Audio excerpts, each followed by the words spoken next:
My name is Felix and I am your host for today's episode of What About It? So let's dive right into the exciting news topics.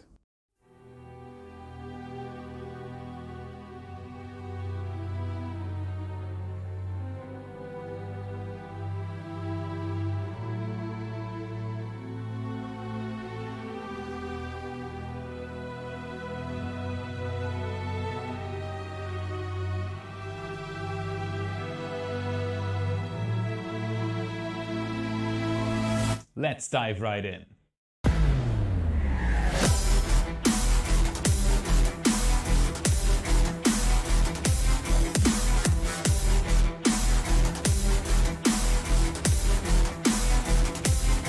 Let's dive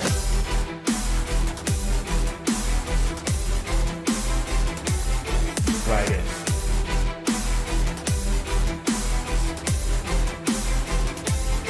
Right in.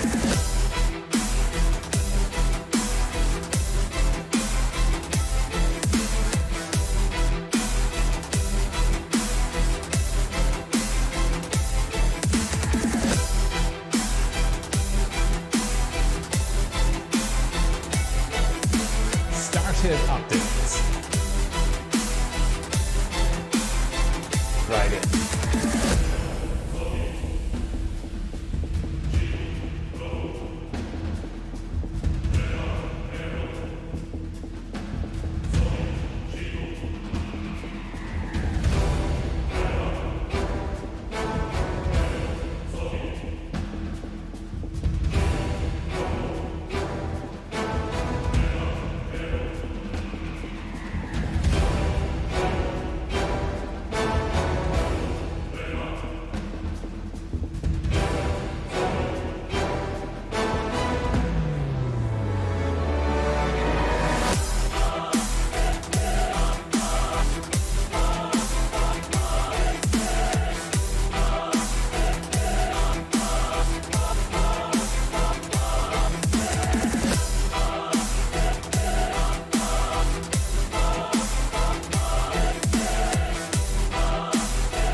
Let's dive.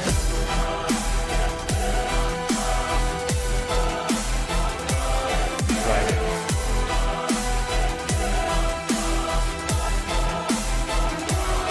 Right in.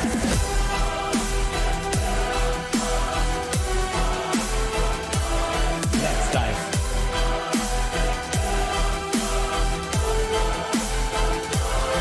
Right in.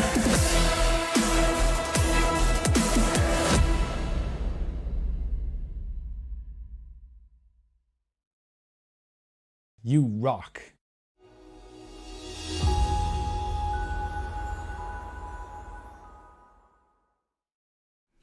Woo! Good evening, everybody. I see that there are plenty people out there who are joining me tonight for the GPS 3 launch.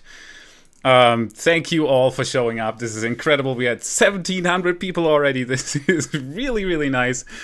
I followed the chat for a while. I didn't do the sound check. I hope you can hear me, but you should hear me fine. That was the streaming cat, by the way, that just bumped on the microphone. What an epic evening after the Starlink scrub we had.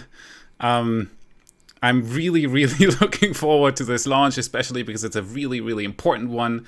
For those who do not know, GPS 3 will be roughly 3 times as accurate as GPS 2, so it will be leaps and bounds.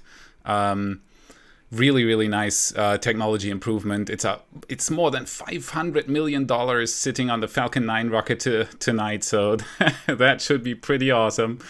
And everything looks good so far. Clock's ticking. Launch will be in about 44 minutes. Okay. Let me set up that clock real quick so we actually have a timer for that. That should be the correct time. There we go. And now I gotta find that thingy here. There we go. Perfect. We got a launch clock. So that's the time left until the launch. Thank you all for showing up. It's absolutely epic in the chat. The chat is racing Really nice. And I got the first super chat already. Florian, thank you very, very much. This goes into the 4K camera fund that is still running, but we're getting closer with your super chat. So thank you very much. All the best for you. It would have been more if I hadn't got a little speeding ticket today. Must have thought I was Behnken. Yeah, well, very, very nice. I hope the speeding ticket wasn't too much for you. I've got some hefty speeding tickets before. I live right next to a racetrack, so that kind of is in my blood. But I try to behave as often as I can. And yeah, where are you all from? That's the first thing I always ask, because it's always amazing to see that the people are basically from all over the world. It's always incredible to see that. So show me, where are you from? Some Germans I see, very nice. Rotterdam, Canada, USA, Hungary. Oh my God, this is racing. Oh, Pakistan, Hamburg, Hungary. Oh my God, guys. Thank you for showing up. And as always, from all over the world, this is amazing. Really, really, really amazing. Really amazing. Thank you. Finland, awesome, Finland. One of my moderators is from Finland. Really nice. You got like 180,000 likes, is that right? Absolutely awesome. Thank you for the super chat, Tyler. If you were running BO, how would you go about New Armstrong to compete with Starship? What are your thoughts on how they do things? Well, except for Jeff who I think is not the most, relatable guy, I think Blue Origin is doing an awesome job. They are very secretive about what they do. Of course, I don't like that, because I would like to do more news about them. But they are going in the right direction, to say the least. I think New Glenn, which comes before New Armstrong, is hopefully going to do an awesome job. It's going to hopefully have its first test launches next year. Blue Origin has released a few really interesting videos about that a few months ago. But that's basically it. It's really hard to get any info. One of my sources at the Cape, who's hopefully going to be here tonight, sent me some pictures recently, so I'm working on a news about it, but it's really hard to get any info. New Armstrong, there's not much known about it yet, so we'll have to wait and see how that turns out. Jean-Noel, thank you very, very much for the super chat. That's absolutely awesome. Thank you. And the chat's still racing, and I got another super chat. Oh my god, guys. Thank you. This is going into the 4K camera fund, so it's going to be put to good use. You'll have to... The chat is racing. I'm sorry. Pangar Doklos. I hope I didn't butcher that too much. Thank you for the membership. Very, very nice. Thank you.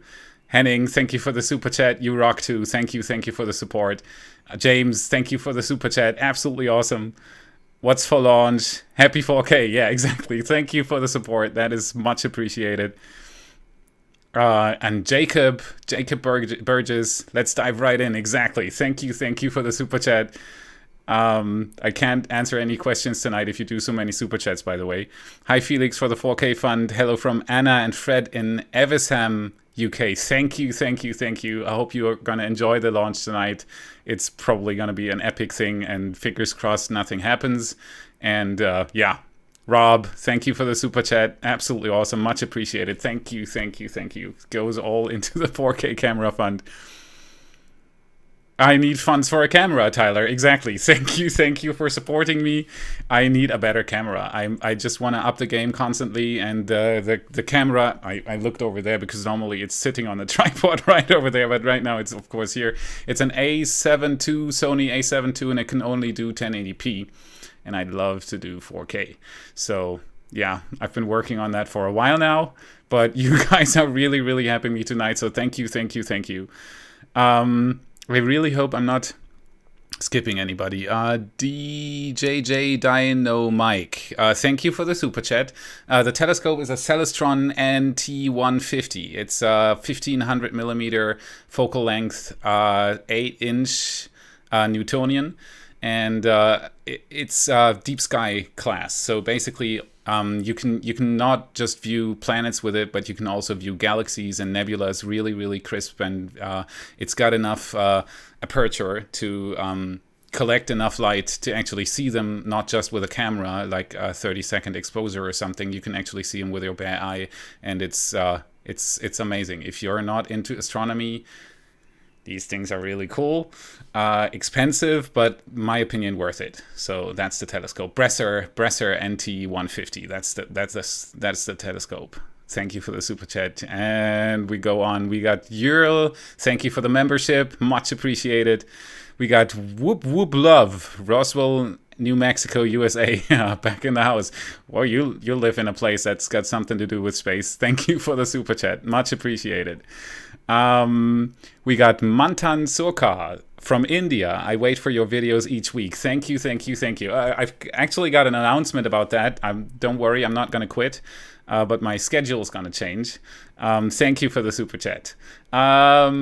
We've got Jacob, new member. Thank you. That is absolutely awesome. Sunil, another super chat. Thank you, guys. Thank you.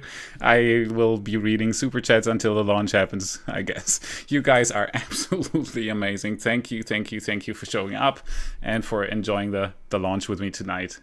That is absolutely awesome. I hope my moderators are already collecting a few questions from you, because that's what we're probably gonna, as usual, what we're probably gonna do until the SpaceX stream, which I already am monitoring here, and I really hope that they're not gonna scrub tonight.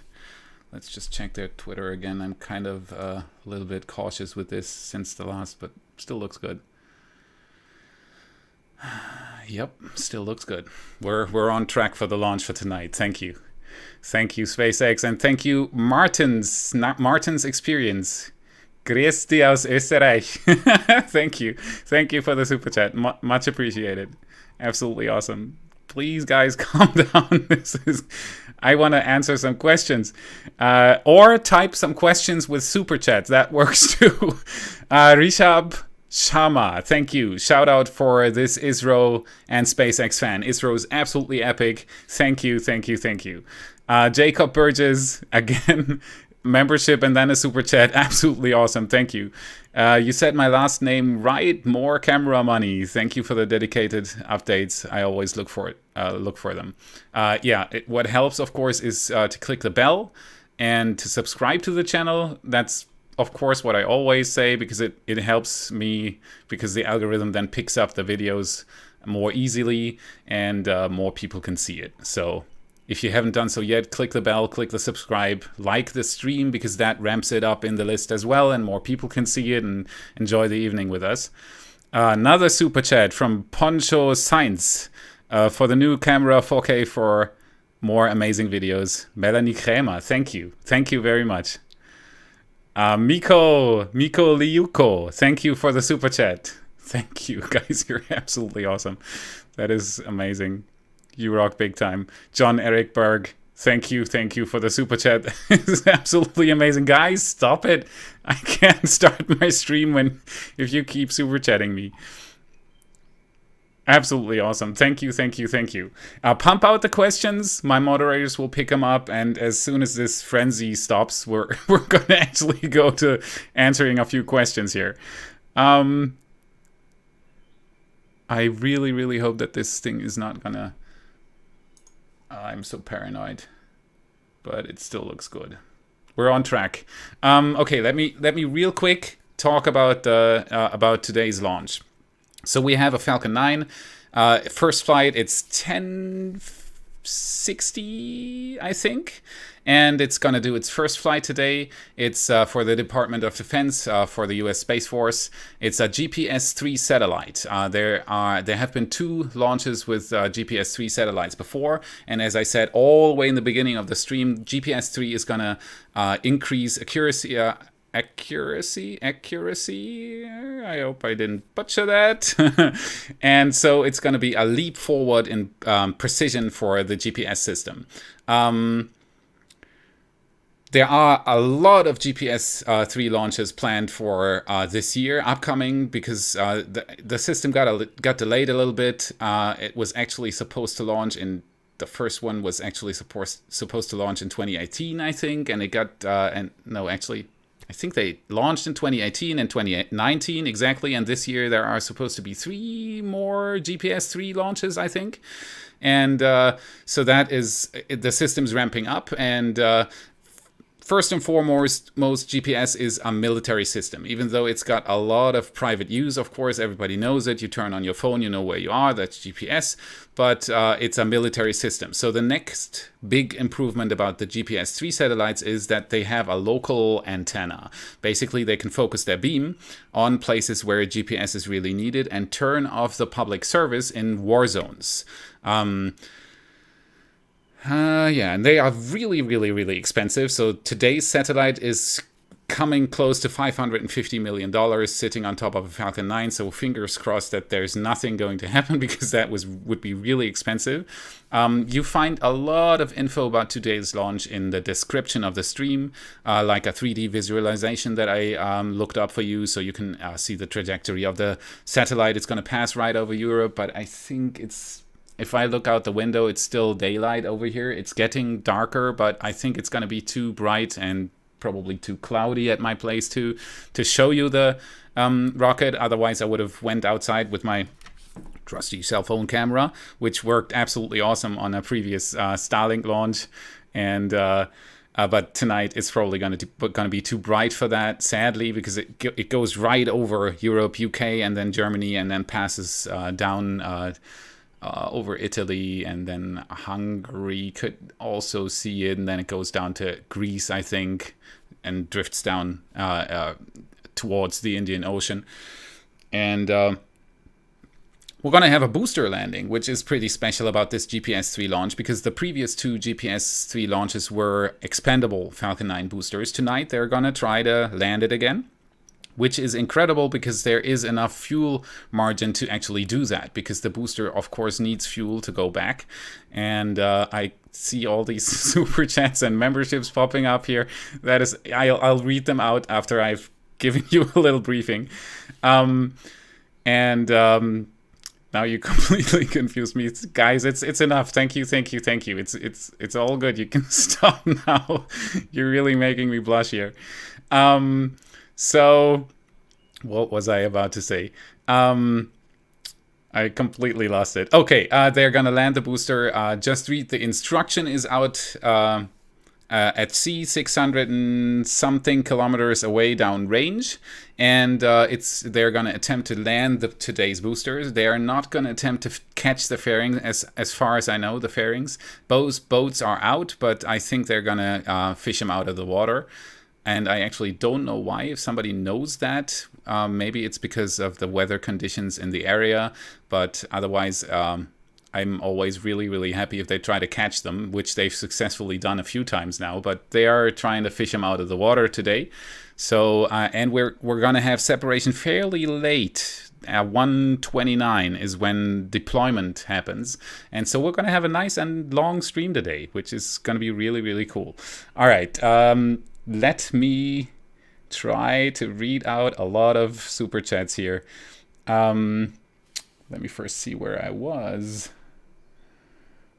I think I got Sunil Gokarn. If I did not, here you go. And now comes the question, Gilbert Hop. What about serial number 5? It's on the test stand, and it hopefully won't do any bad stuff in the near future. We got more super chats from Martin's experience. I had you. I remember that. Christi aus Österreich. Rishab Sharam had you too. Jacob Burgess had you too. Poncho Sainz, forgot the name, but I had you too. MECO. Okay, I'm catching up here. Hades Apocalypse, thank you for the super chat. I'm poor, but I want to get in on this. Thank you. Every little bit helps. The camera is really expensive. Freaky and cool videos. Thank you for the super chat. Andrew King, thank you for the super chat. Bob LeBeau, thank you for the super chat. Great stuff. I agree. We're going to have a lot of fun tonight. This is going to be an epic launch. And it continues. It's crazy. Guys, you're really, thank you. We have Andre Pop, new member, Nathan Walton, new member. Thank you. And the chat is still racing, and it is really hard for me to catch up. if I miss anybody, because this is amazing, I think I've never had so many super chats. Don't be mad. It's hugely appreciated. It's absolutely epic what you're doing here, and it helps leaps and bounds. It's absolutely amazing. Thank you for the support. This is incredible. And I see a lot of questions popping up here. Fatal Killer saying hi, good evening, thanks for joining us. Launch delayed by 15 minutes, somebody says. Let me just check this real quick. Hope not. Don't see anything, but the window would be 15 minutes, so that would be still go. Can anybody confirm that? George Swindley, thank you for the membership. Jacob Burgess again. You really don't have to do this. Thank you for the support. That is absolutely amazing. I'm flattered. Seriously flattered. It's gonna be over. The rocket's gonna be over Germany fairly soon after launch. It takes it like 20 minutes to cross the ocean. It's really quick. Like I said, I have a link in the description of the stream where you can see a live visualization of the launch. It doesn't get better than that. You basically get a 3D globe where you can see where it is right now. So the same thing you get on the SpaceX live stream when they are showing the animation. You can see that on the website as well. I've got another link in there where you can see your local launch time if there are any questions open with that, when it's going to launch. But you can, of course, just look at my counter there. That works too. So I prepared really good for tonight's launch. Yep, 27 minutes. Exactly. SpaceX hasn't said anything on Twitter yet, and that's where they're really quick normally. So we should still be at the beginning of the launch window. The weather is okay-ish, as I talked to a few locals, so that should be okay too. The 45th gave it a 60% chance, so that should do. I've seen much worse take off. Stephen Nancaro, thank you very much. Love your content. 5:30 a.m. in OZ, nice. But I'm always up for a launch, especially same thing here. I've watched SpaceX launches in the middle of the night, early in the morning, whenever I can. Basically, I'm watching them, even if I'm not streaming. So if I'm not streaming a launch, it normally just means that I've had so much work to do with the episodes that, or there's something with my kids or something I have to do. But normally, I at least watch a bit of the launch or watch the replays later on. So yeah, I think I haven't missed a SpaceX launch in the last, I don't know, 3 years or so. Yeah, probably. It's pretty awesome to see them take off and land, and it's just that's one thing I really love about the SpaceX launches, especially, is because there's something going on even after the launch. It's not just deployment you're waiting for. It's a rocket landing. It's a confirmation on the fairing catch. Maybe sometimes they even have live pictures of them catching the fairings and stuff like that. That is just something you don't get anywhere else. I'm really looking forward to Rocket Lab. Flight 17, I think, is gonna be the first time when they're returning a booster to the facility. Doesn't mean they're going to catch it out of the air. I think the plan is they're going to catch it out of the water, but it'll be the first time they can actually look at a booster after it's flown, and more importantly, after it's re-entered, because that's the data they are looking for right now. Andrew, thank you. Greetings from Chicago. Watch all your videos. Thank you for the super chat. Much appreciated. And Florian, how much left for the 4K camera? Also collab? Collab with whom? I'm still working on my collab with Marcus House. We as you've seen on an episode, we're planning big things with TJ from I Need More Space for the re-entry of the Crew Dragon. We're gonna have Apollo astronauts. It's not clear yet how many, but we're gonna have Apollo astronauts, which should be really epic because these guys have entered with a capsule as well at a very different time. So that should be a really interesting dialogue. Other than that, there are no... Well, I'm still talking to Tim Dodd. He wants me to join one of his streams at a later time, but the problem is I always stream myself. So we're gonna have to find some way of making this work, but we're probably gonna do it somehow. I'd love to work with him. He's epic. He's actually moving his studio tonight. That's why he can't stream, and I really, really hope that everything works out for him. I've talked to him about his move and his new studio before, and so yeah, fingers crossed everything works out there. If you're watching this, Tim, much success with your new studio. It's going to be epic to see it. He said that there's going to be a few upgrades. I'm really looking forward to that. Okay, we have another super chat from Waristin. Do you think Starship serial number 5 will take flight? Yes, but I've thought so with serial number 4 and 3. I can't go on vacation anymore because every time I go on vacation, a Starship explodes, apparently.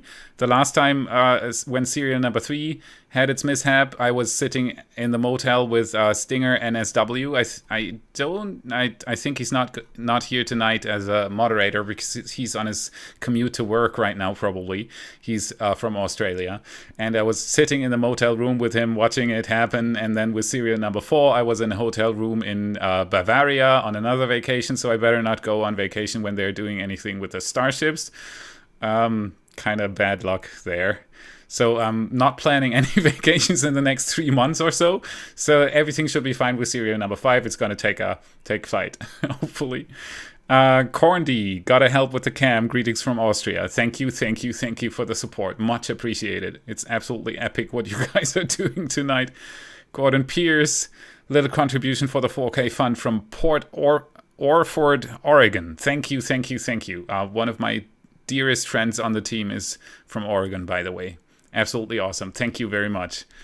We have tons of questions, so let me try to answer a few of those. So Kaya Kaichi is asking, do you think serial number 5 will do the 150 meter hop? So it's planned that it'll do the 150 meter hop. We'll have to wait and see. It's promising, as always. Serial number 4 had a mishap with a quick disconnect of the fuel lines, so nobody would have thought that would happen. So that's prototyping in Boca Chica. Something happens that is unpredictable, and so let's just hope that with serial number 5 that's not going to happen. And if so, it's going to do the 150 meter hop, and guess who's going to stream it? Absolutely awesome. Very much looking forward to it already. I'll never forget the Starhopper flights. That was incredible.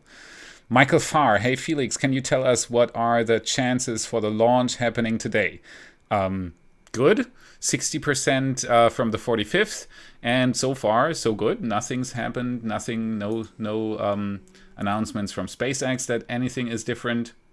So it should take off. I'm really looking forward to it.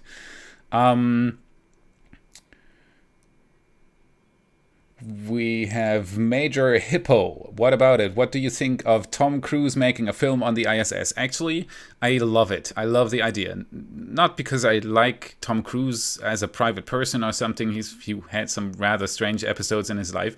But I think he's a really decent actor. I like watching his movies. I'm already looking forward to the new Top Gun movie. And I think it's a really, really good commercial for space. When young folks see a movie that is made on the ISS, you can bet that it's going to be a realistic movie, hopefully. And that is a really, really good commercial for space, space flight, space tourism, space whatever. And we really need that to have the young folks go into STEM and to actually want to do something in space later. If starships fly, we're going to have a lot of job opportunities out there. And I think a Tom Cruise movie about the ISS is probably going to boost that. So I'm up for it. I'm looking forward to that movie. To see what they come up with, definitely. Marco Corzale, I'm sorry. Do you know when Starlink will launch? There's nothing official yet. Late July is all I can say right now. Some say July 18th, but there's no official announcement about that yet. So I'm guessing late July, probably. Randomly random. Why did they do serial number 7 before 5 and 6? 7 is a test tank. 5 and 6 are complete tank stacks, and 6, I hope, is even going to get a nose cone and maybe even flaps. So there's a difference between that. And, excuse me, they did serial number 7 to do material tests. That's what they always do these smaller test tanks for. So they test different ways of constructing the bulkheads. They test different material. I think serial number 7 didn't have any 304L steel though. I think Musk said that a planned serial number 8 test tank would have 304L stainless steel. So that's a difference between 301 stainless steel and material tests and construction tests. That's what these smaller test tanks are for. They always go for a test to destruction. So don't be confused if they blow up, if all of these test tanks blow up, because that's what they do with them. They deliberately make them blow up. So it's not a test failure if in the end it has a rupture or a smaller leak. So that's absolutely normal. And I think the reason why they tested serial number 7 before 5 and 6 is because they had some advancements in the background and wanted to test the idea, and so they testing these small tanks is much quicker than preparing serial number 5 for a 150 meter hop. So you can do that on the side, basically, real quick testing there, and it worked out pretty good. It went up a lot, and I watched the test live, and it was pretty. Both of them were really exciting. Lab Padre has, many of you will probably know it, has a really, really nice 24/7 webcam. Shout out to Lewis, doing an absolutely awesome job there. It's always worth it to tune in there when there's launches, when there's tests in Boca Chica going on. Launches, hopefully too, very soon. Adam C. Felix, could you tell me more about the difference between recoverable and non-recoverable configurations of boosters? I think there's not much of a difference. It's exactly the same thing. I think there is no hardware difference between an expandable booster and a reusable booster, a booster that they are planning to land. Maybe the legs are fixed in place because they are never gonna extend, stuff like that. But other than that, it's not that big of a difference. People are saying delayed. No, don't delay this. 40 to upper level winds. Let me just check this real quick. Is that official from SpaceX? 4:10 p.m. EDT due to yeah, okay, that is pretty good though. That is just in. Let me set the clock again. Thank you, by the way, for keeping me updated in the chat. That is absolutely awesome. So this should display better. Now, let me... There we go. So that should be the new time. Is that still in the launch window though? 3044. Yeah, it's at the end of the launch window. So yeah, that should do the trick.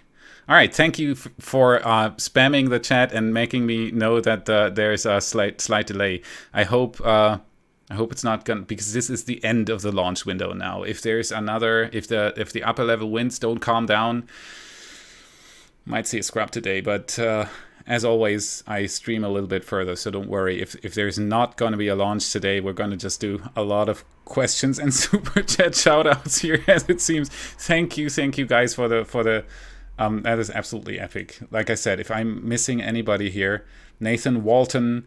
Can you say hi to Connor O'Neill, please? Hey, Connor. Good evening. Thanks for joining. Thank you for the super chat. Andre Pop, hi all from Austria. Thank you for the super chat. Absolutely awesome. Marshall Weir, you rock. Thank you for the support. Thank you. Robin Meyer, new member. Welcome to Daydream. Absolutely awesome. Thank you very much. George Swindley, new member. Welcome to Daydream. Thank you very, very much. Guys, if you join, if you become a member here on the stream or on any of my episodes, install Discord, the Discord PC app on your PC, or I think there should be a smartphone app. Yeah, there is a smartphone app for Discord. Of course there is. And link your YouTube account in the Discord app, in the app settings. And as soon as you've done that, the What About It Discord pops up in your server list, and you can join. And there's an absolutely awesome community in there. Lots of really, really nice people. Lots of behind the scenes. We're working on all sorts of stuff that you normally don't see when you're just looking at episodes. You just see it pop up after a while, but you don't know how it evolved. And that's what you see in the Discord. I'm there daily. So I'm in the voice channels. You can talk to me much more often than every 2 weeks on a launch stream. So there's a lot of benefit to becoming even the $1 level gets access to the Discord. And the reason why I don't have an open Discord is because it keeps out the trolls, and it really, really works. They don't want to spend the $1. And so since I started the channel, I've never had a troll on the Discord, which is a really, really nice thing. Everybody wants to be there.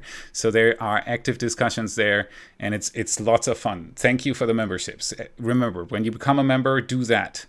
Jacob Burgess. Oh, wow. Thank you so much. You can really stop giving me super chats, Jacob. That is absolutely awesome. I'm humbled. Absolutely awesome. Thank you. Tyler Pantaleo, new member. Thank you. Absolutely awesome. Remember to link your YouTube account in Discord. Stephen Nancaro.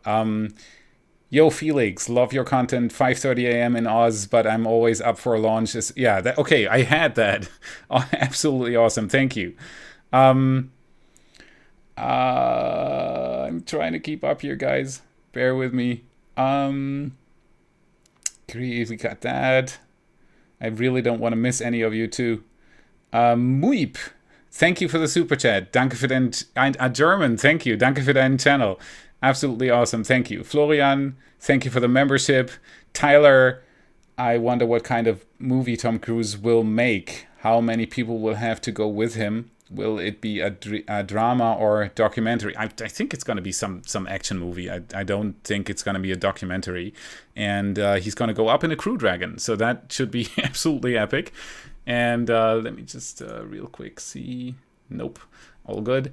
So that should be, for him especially, a once-in-a-lifetime trip. He's done all sorts of crazy stuff in his life before. He does most of his stunts by himself, so he should be up for the task. And to be honest, if I had the chance, I'd go too. Absolutely awesome. On to Adrian. Thank you for the super chat. Good idea with Tim Dodd or even Scott Manley. Go 4K. I had an interview with Scott Manley at the ESA Open Days in 2019. Time's racing. It's crazy. Was it 19? Yeah, it was 19. Absolutely nice guy. Absolutely awesome interview with him. It was kind of a strange thing because there were Apollo astronauts there too that I had interviews with, and there were people lining up to do interviews with them. And then when Scott Manley sat down, if I wouldn't have convinced somebody else to do an interview with him, because I thought it was really, really interesting to interview him, I would have been the only guy asking Scott Manley some questions. It was an absolutely awesome opportunity. If you see this, Scott, keep it up. You're doing an absolutely awesome job. I love your content, honestly. Absolutely, really nice guy. Also in private, really nice guy. Absolutely awesome. Yeah, we have John Carlson. Great job, Felix. Love your stuff. Keep it up. Thank you. Thank you for the support. Lucas, thank you very much. Marcus Apperley. Plot twist. You delayed the launch on purpose so you could rake in more. No, I did not. And I really hope that the rocket's going to take off tonight. And we have Mike there. Thank you, thank you, thank you. Gwynny will look good in 4K. We will get the camera, you get the interview. Exactly.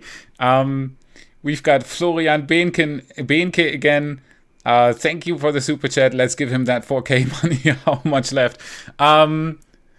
Right now we have 400 euros, German euros left on the camera. You guys are absolutely awesome. Awesome, yeah, awesome. I watched a Finnish comedian, MECO, one of my team members. He's out there as a moderator right now. He showed me the guy, and since then I've been confusing all sorts of words with, well, ass, because he did a comedy, stand-up comedy about that word. So I'm very, very sorry. There you go, MECO. Yeah, you did that. We got Andre Pop, thank you very much for the super chat. I hope in 2030 we can make a colony on Mars. Yeah, I hope so too, from Romania and work in Austria. Thank you, thank you, thank you. We got James Perry. You are amazing, actually, for these supports. I've never seen this before. Thank you for the support. Really appreciate it. We got KW. Is Dragon meant to be reusable vehicle or is it one-off? Really enjoying your content. So it is, for NASA, I think it is one-off, but it is reusable. And I think SpaceX is planning to use already used Crew Dragons as cargo dragons later on, or as Crew Dragons for their own flights. They are planning to do space tourism with them, so that might be an option. But I think NASA is just doing one flight with each Crew Dragon. So, but they are reusable, yes. Richard Williamson, new member. Thank you, thank you, thank you. Again, link your YouTube account. Very important. Install Discord, link your YouTube account. Join us in the Discord. It's absolutely awesome in there. Jacob, again, thank you very, very much. On behalf of Stephen Nankaro and all who can't donate, thank you, thank you, thank you, thank you. This is absolutely incredible. Jamie Green, hey Felix, can you name check my two sons watching you from the hot tub? Sunny Bear and Harris, good evening. Enjoy your time in the hot tub. Absolutely awesome. I hope you're watching the launch from the hot tub. Okay, let me try to do a few more questions here. We've got insane amounts of questions as well, and I really don't know how to. Okay, guys, you're crazy. Florian again.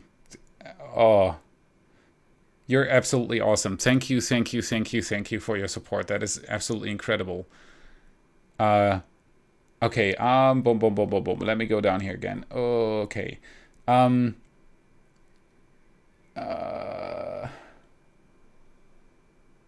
We've had this, we've had that.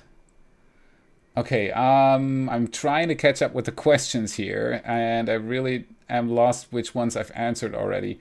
Let me just see. And if I'm missing one, don't be sad. It's crazy tonight. It really is. We have 3,700 people watching right now. This is really, really cool.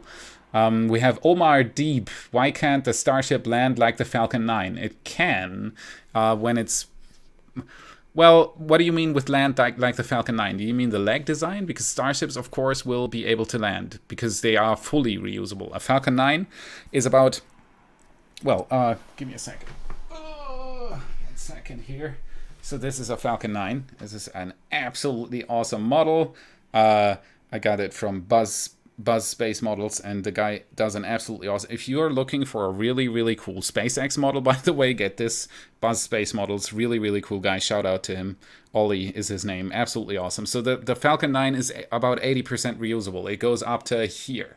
Everything above that is the second stage, and everything above that is the payload, or in this case, the Crew Dragon capsule. And Starships will be 100% reusable. That, of course, means that the Starship lands.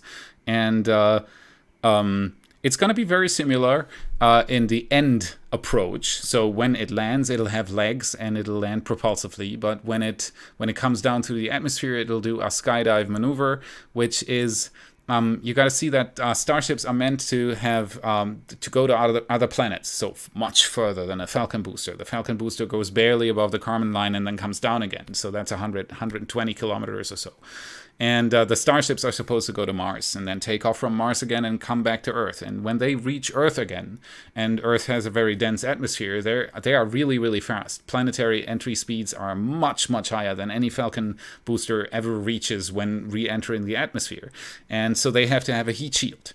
And if you wanted to go down engines first through the atmosphere, the heat shield would have to cover the engines as well, and that would be really complicated to have some sort of folding in heat shield, and you couldn't use the engines, and it would be really, really difficult to do that engineering wise. So they chose to do it the same way that the space shuttles came down. So it'll have a heat shield on one side and go through the atmosphere, and it'll do a skydive maneuver. So basically, once because it can't glide, the Starship was a glider. So the Starship, the Space Shuttle.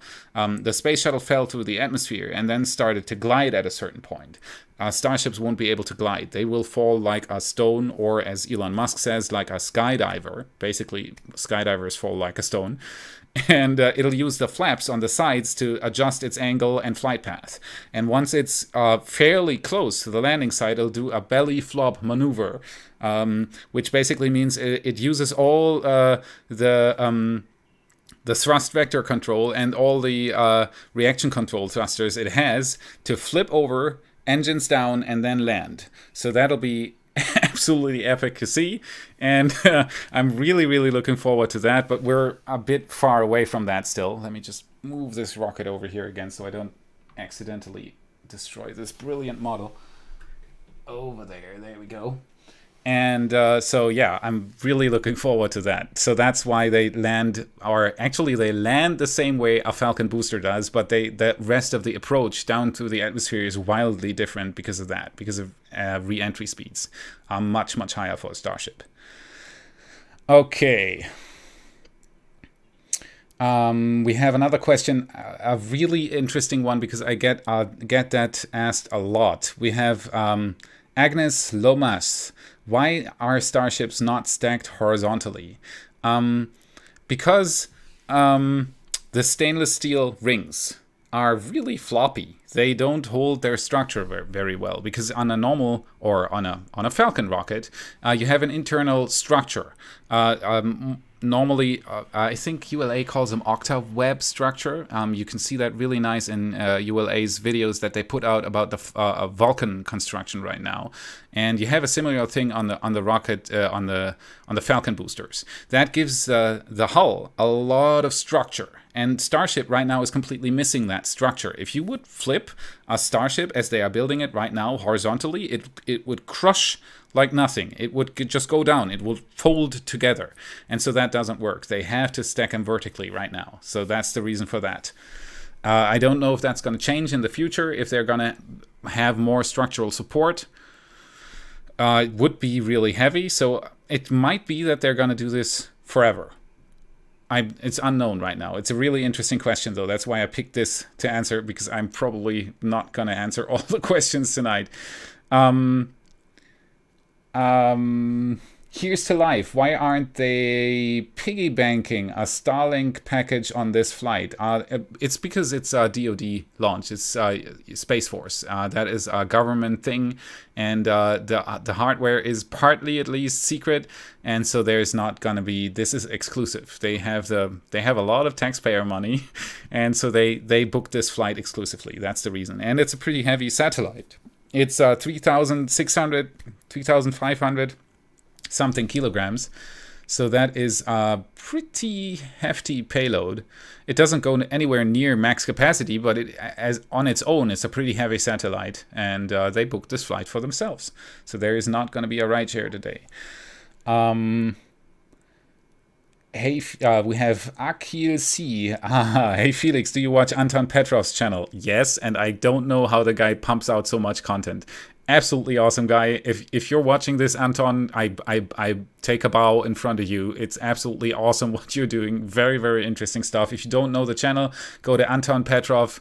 If you have a starve for more content, Anton Petrov is your address. The guy is absolutely a beast. Absolutely awesome. Tor Pedersen, Felix, what education do you have? Just college. In Germany, it's called different, but I've got a college degree. I never went to university because I was too busy with all sorts of ideas in my head, and so I never really had the time to go study. And I'm a really, really quick learner too. I was actually, it might sound strange, but I was a little bit bored at school all the time because they taught me the wrong stuff, and I was really quick at learning, and so I was pretty bored. And when I went out of college, I really didn't want to go on with any. There we go.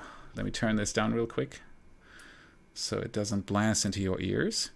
The SpaceX stream just went live, and I think the desktop audio is still muted. There we go. I'm going to bring this up. Have the nice music in the background. I think you should still be able to hear me pretty good, and as soon as they start talking, we're going to give it a go. Okay, anyone that has done a super chat, which you guys are absolutely, you rock. You seriously deserve you rocks tonight as much as I can pump them out. Absolutely incredible support. If I have not done a shout out, or if I have forgotten you, please don't be mad. I appreciate your support so much you can barely imagine. Absolutely awesome. Thank you. I think we've reached the 4K camera tonight, which I would have never thought would happen. So thank you. Absolutely awesome. Okay, give me a second. I'm bringing up the chat again. Yep, SpaceX is live. I'm gonna switch the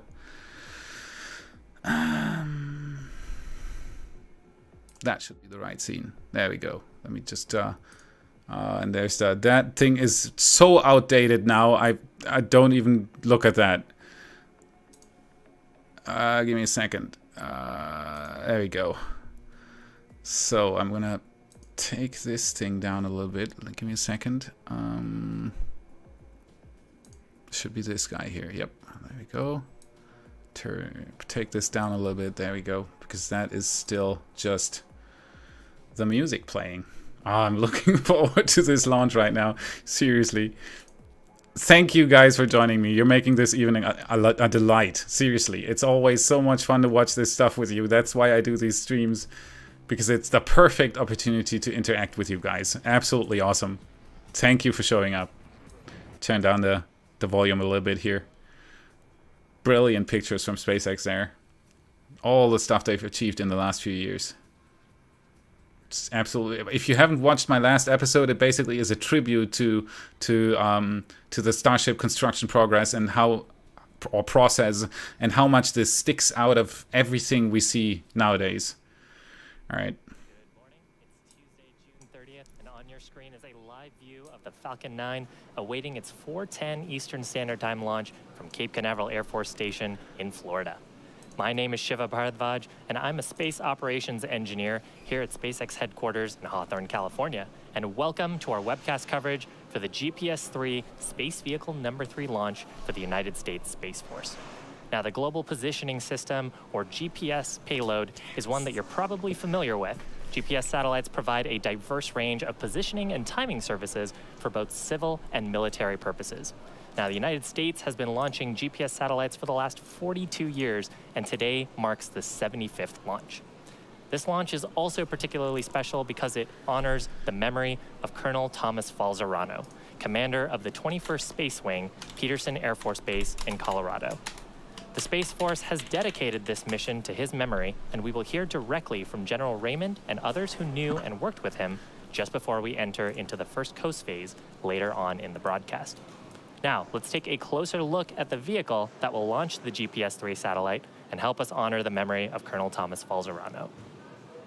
On your screen is a view of Space Launch Complex 40 with the Falcon 9, our 2-stage liquid-fueled launch vehicle, and it's getting ready for launch. Falcon 9 stands about 230 feet tall, which is greater than the wingspan of a 747 aircraft.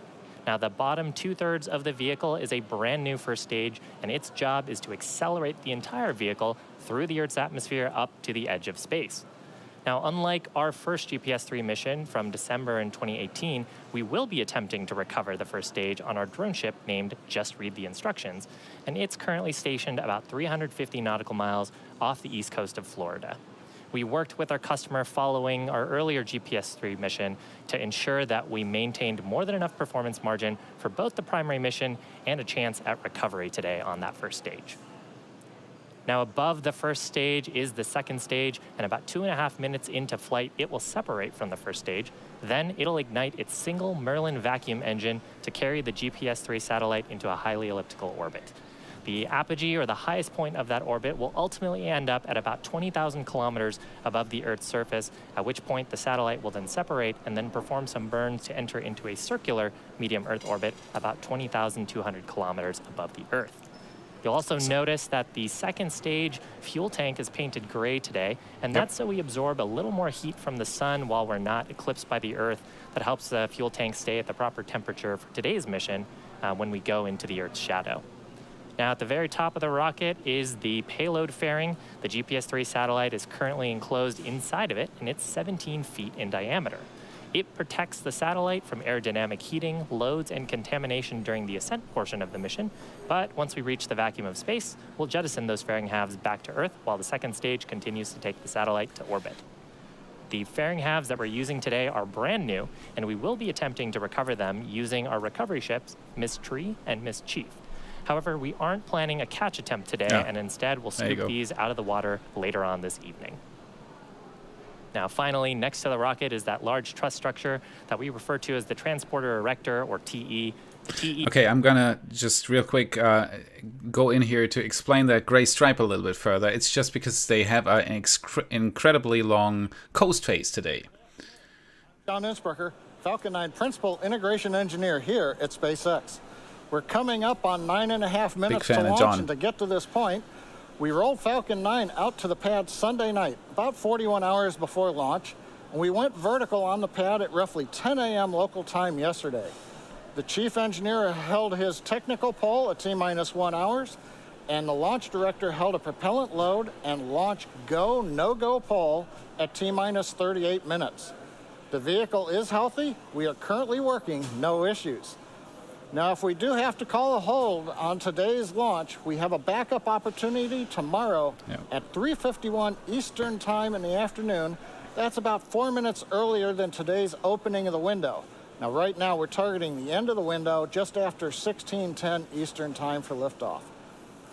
Now, after the go-no-go polls, Falcon 9 has been loading propellants, began at T-minus 35 minutes. We began with fuel going into both the first and second stage, oxidizer into the first stage. For fuel, we use a refined form of kerosene known as RP1, rocket propellant grade 1. Our oxidizer is a super chilled liquid oxygen, and we call that LOX. Now, currently, the second stage that you can see outlined with that gray paint that Shiva mentioned, that fuel is completely loaded. We're still loading fuel on the first stage. That'll go until T-minus 6 minutes. And as you can see from the plume streaming off of the first and second stage LOX tanks, we are continuing to load liquid oxygen onto both of those stages right now. We're also loading helium gas on board storage vessels on the first and second stage. The Falcon 9 uses helium gas as a pressurant in the fuel and the LOX tanks. As the Merlin engine pumps pull RP1 and LOX out of the tanks, we have to fill the empty volume, what we call ullage, with helium that is heated by the engine. Heating the helium helps expand it to fill the tanks. Now at T-minus 7 minutes coming up here, engine chill will begin. We'll hear that call out. This is where we allow a small amount of the super chilled liquid oxygen to flow past the turbopump inlets. That cools them down to avoid thermal shocks when we light the Merlin engines at T-minus 2 seconds. Finally, you can see to the left of the rocket is the transport erector, or what we also call the strongback. That will retract away from the rocket about 2 degrees at T-minus 4 minutes. That gives the necessary clearance for Falcon 9 to begin the liftoff sequence. Now on top of Falcon 9, we have the spacecraft. The spacecraft team has transitioned the GPS satellite to internal battery power. That happened at T-minus 15 minutes. They're working no issues, and there are no further actions required of the satellite before launch. We're launching out of the eastern range, and currently the range is go. They're ready to support. The air and the sea space is clear around us. They've also been launching the balloons for us to help get the weather. The weather from clouds, lightning, electric fields right now is go. What we've been watching is the upper altitude winds. The gradient from one altitude to the other has been borderline where we might exceed the load capability of the Falcon 9. We are currently go.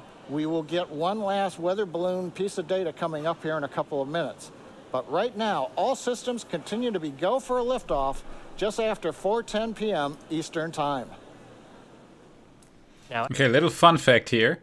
He just said that they are launching out of the eastern range. Everything above the Atlantic is the eastern range. Everything above the Pacific is the western range.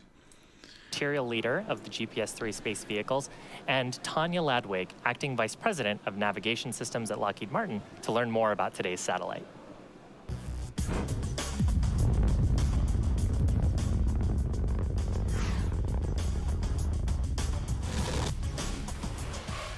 We use GPS every day. Today, everyone has GPS technology in their pocket.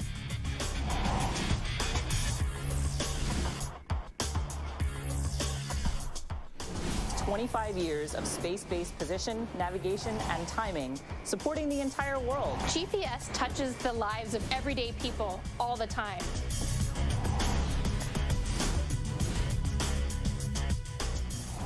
It's changed the way we work, it's changed the way we play, with over 4 billion users worldwide.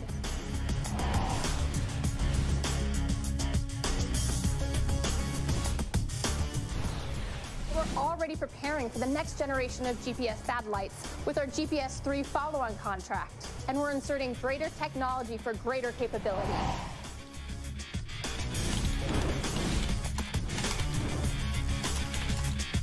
The brand new United States Space Force owns this premier asset and provides this position, navigation, and timing service to everyone.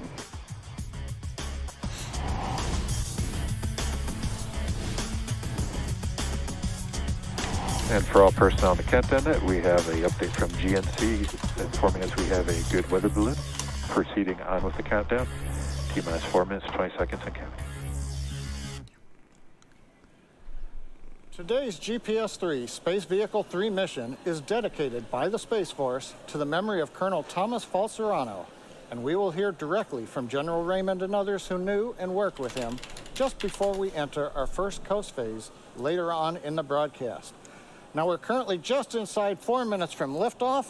We did get the good news just a moment ago that the latest weather balloon is go for launch. Yes! So we're going to continue to count down. We've begun retracting the transporter erector strongback away from the Falcon 9. You can see it on your screen. Moves back a couple of degrees to get us ready for liftoff. Now, the Falcon 9 is now moving into the final stages of the countdown. The vehicle remains in good health. Fuel loading is complete on both the first and second stages. Liquid oxygen loading will wrap up shortly on the first stage and will complete at T-minus 2 minutes on the second stage. At 1 minute before liftoff, you'll hear the announcement that Falcon 9 is in startup. That means the rocket's own internal computers on first and second stage are controlling the launch countdown. The GPS-3 space vehicle continues to be go. The Falcon 9 team is tracking no issues on the rocket. The weather has turned green for us here in the last minutes. Yes. And the range continues to be green for launch.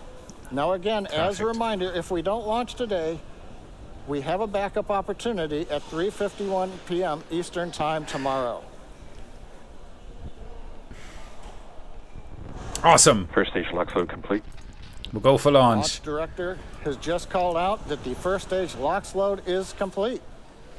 We're now loading just liquid oxygen on the second stage. Absolutely awesome. Approximately half a minute, LOX loading should complete on stage 2.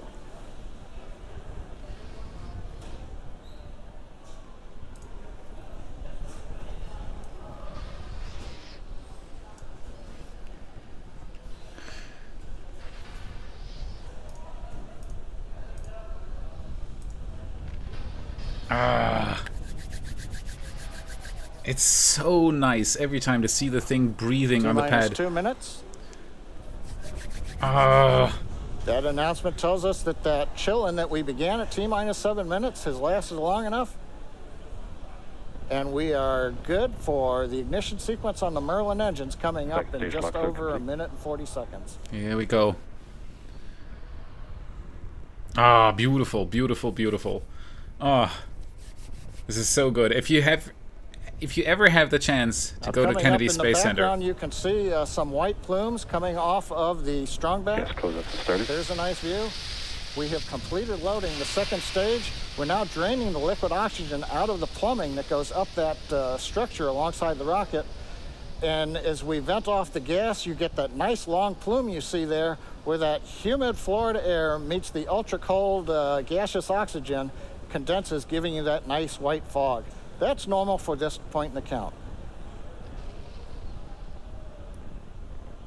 Payload's GPS-3. Falcon's in startup. FTS configured for flight. Launch Director is announced. We're inside of a minute. We are in startup on the flight computers. Yes. We are also beginning to pressurize stage 1 and stage 2 for launch. Mission Director is go for launch. We've heard the final call-outs. Mission Director, Launch Director are go for launch. So at T-minus 30 seconds coming up, all systems are go for launch of Falcon 9 with GPS-3 Space Vehicle number 3. There we go. There we go. 25 seconds. Absolutely awesome picture. Fantastic. That should be lovely to see that punch through the clouds. T-minus 15 seconds. 10 seconds. 9, 8, 7, 6, 5, 4, 3, 2, 1, 0. Ignition. Come on. Liftoff. Go Falcon, go GPS. Ah, come on. Very nice. pressure. Ah, look at those pictures. Shockwaves hitting the camera. Beautiful.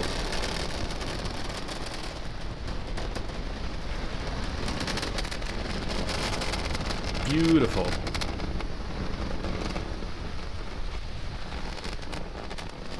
T plus 40 seconds, we've heard callouts, and now we're entering the throttle bucket. We're powering down the Merlin engines to relieve the acceleration as we get ready for the period of maximum dynamic pressure. We're in the throttle bucket, now we're beginning to power back up. We hear the call out exiting throttle bucket, the 9 Merlin 1D engines going back to full power, and we are now supersonic. Max Q.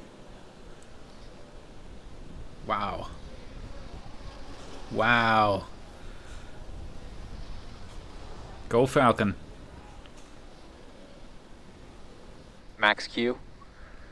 Guidance engineer calls out max Q, the period of maximum dynamic pressure, or Q, on the vehicle. From this point forward, although we go faster and faster, the thinner atmosphere will put less loads on the airframe of the rocket. Coming up next is chill-in of the upper stage engine. We've got a good trajectory. And back engine chill started. We've begun the chill-in of the upper stage engine. Power on the Merlin 1D engines looks good. Avionics reports everything is nominal. Ah. So beautiful. And we're T plus 2 minutes into flight. Next major activity in half a minute, shutdown of the 9 Merlin engines, separate the first and second stage, and ignite the second stage engine to carry GPS and the second stage into the first of 2 orbits today. This one will be the initial parking orbit.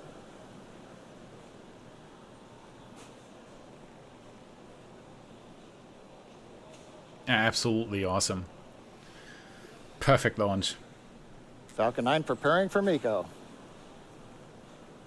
Come on. And MECO. Stage separation confirmed. There we go. And the booster is on its own. Beautiful. Just beautiful. And we've Perfect confirmed separation. ignition of the second stage engine after a good stage 1, stage 2 SEP. You could see briefly the Falcon 9 first stage in the background. Both vehicles are following nominal trajectories. Call out that both vehicles are following a planned trajectory. First stage continuing to coast to apogee, where it'll then slowly turn around and descend back to the drone ship for landing in the Atlantic Ocean. The second stage engine beginning the long burn to get it into the parking orbit. Acquisition of signal, Maryland. Coming up, fairing deploy. Waiting to see the camera switch forward. Fairing separation confirmed. Boom. And we've got fairing separation. The 2 halves of the Falcon 9 fairing separating. Beautiful. The pneumatic system unlatching the locks that hold it together, and then the pneumatic pushers separating the 2 halves. As the fairing falls away from the vehicle, we can see on the left side of the screen the grid fins, the large titanium castings that are mounted to the first stage, have deployed. They'll be used later as we come back into the atmosphere for precision guidance of the first stage to land on the drone ship. On the right-hand side, we see the second stage engine continuing to burn. It's at full power. Everything's looking good with the trajectory. So at just past T plus 4 minutes into flight, everything is go on the flight of Falcon 9 with GPS 3, space vehicle number 3. Perfect so far. Absolutely awesome. Again. Here we go. Beautiful. T plus 4 minutes and 25 seconds into flight. We're currently in the first of 2 planned Merlin vacuum engine burns. Currently looking at the data, the second stage engine burn is nominal. On your left-hand screen, you can see the first stage as it's performing that reorientation that John and I talked about. The grid fins are deployed, and you're seeing some thruster plumes there from the attitude control system that are getting it ready so that the 9 Merlin 1D engines are pointed towards the atmosphere as it re-enters into Earth's atmosphere. Beautiful views of the planet beneath both the first stage and the second stage. Second stage is continuing into its burn. We're expecting this burn Both to vehicles last continue to about follow nominal 5 trajectories. minutes and 15 seconds. That's a long and burn. Entry burn will actually begin on the first stage in just about a minute from now. During the entry burn, we'll ignite 3 of the Merlin 1D engines on the first stage. That'll give us a chance to slow down the stage as it ends up re-entering the Earth's atmosphere and reduce the aerodynamic loads as it starts to bite into the thicker parts of the air around our planet. You can see the Merlin vacuum engine on your right-hand screen, the nozzle extension there growing red hot. That's expected. We're really, we have such a long nozzle extension on there to try to get the most performance out of the pressure coming out of the thrust chamber on the second stage engine. So coming up here in about 15 seconds is entry burn. Watch for that on your left-hand screen. That'll ignite 3 of the Merlin 1D engines, while second stage continues to burn towards that elliptical orbit with the GPS vehicle on board. Coming in hot. Stage 1 FTS is saved. Let's see if it can stick the landing. And then we've got a nice long coast phase. Stage 1 entry burn has started. There's successful ignition of the 3 Merlin 1D engines on the first stage. We're expecting this burn to last just about 30 seconds.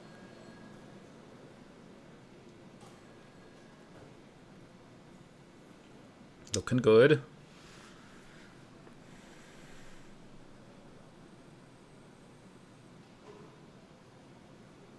Oh, that's why I love these SpaceX launches so much. Stage 1 entry burn shutdown.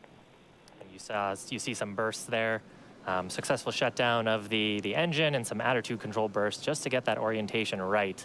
Now, once we get into the thicker parts of the atmosphere where those grid fins have some aerodynamic control authority, they will do most of the guiding to take the first stage towards our drone ship, named Just Read the Instructions, which is about 350 nautical miles off the east coast of Florida. Coming up at about 50 seconds from now, we'll have 2 events happening about the same time. The first stage will ignite its single center Merlin 1D engine for landing burn. About the same time, the second stage will perform secondary engine cutoff. Stage 2 has entered terminal guidance. Or SECO number 1. Nice and calm. All those 2 things occur about 25 seconds later. The first stage will hopefully touch down on our drone ship. In between, they're deploying its landing legs. So watch for that on your left-hand screen. Stage 2 FTS is saved. I would love to have an up-facing camera on the ships. I've thought that so many times. Drone ship AOS. Stage 1 landing burn is starting. Ignition of that center Merlin engine on the first stage. SECO 1. Here we go. Successful confirmation of shutdown of the Merlin vacuum engine. The guidance engineer is evaluating the orbit of the second stage now. Nominal parking orbit. Nominal parking orbit. Landing That's exactly what we want to hear. Here we go, on point. Landing leg deployment looks like right down the center. Come on. And looks stage like 1 a is successful landed. landing. Yes! I see it first stage. Look at that. So that's, you know, we first flew Falcon 9 10 years ago, actually this month. Since then, it's completed 88 missions, and now the most flown operational rocket in the United States. This mission completed its first landing, and hopefully we'll have many more to come. Big congratulations to SpaceX. Absolutely now awesome. We're actually going to enter into our first coast phase now that we know that the second stage is in a successful parking orbit. That coast phase will last about 54 minutes and will end with our second stage relight at about T+1 hour and 3 minutes. We're going to come back shortly before that to cover the second engine start number 2. Now, as we had mentioned earlier, today's mission is dedicated by the Space Force to the memory of Colonel Thomas Falzerano, commander of the 21st Space Wing at Peterson Air Force Base in Colorado. As a leader of the Air Force's 5th largest wing, he commanded a workforce of approximately 4,300 space professionals worldwide.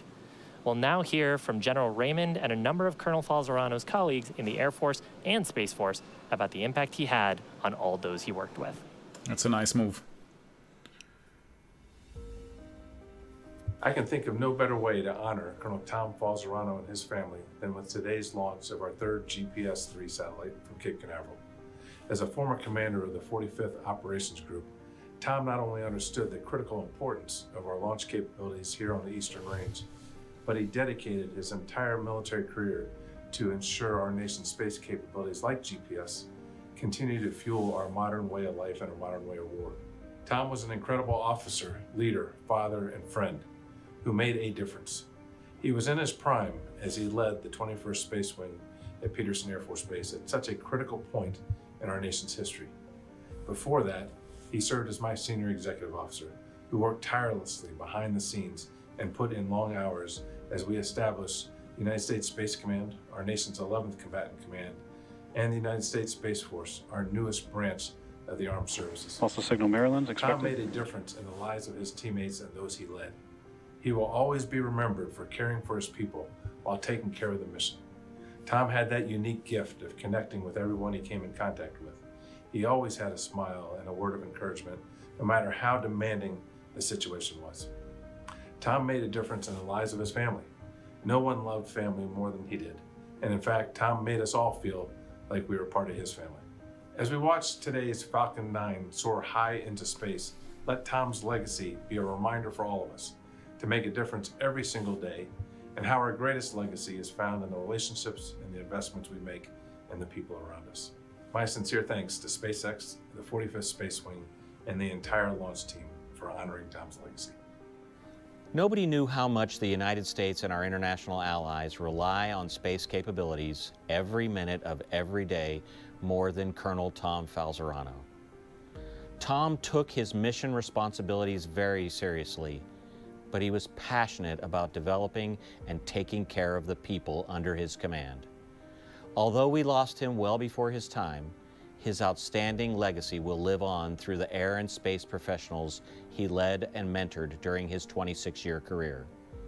For Tom's family, and in honor of his memory, on behalf of the 6,000 professionals of the Space and Missile Systems Center, we will continue to protect and defend the global commons of space and continue to mentor our people, which he so clearly cherished. Today's launch is dedicated to a warrior, a husband, a father, a friend, an American hero, and a man whose example and leadership will continue to influence our Air and Space Force well into the future.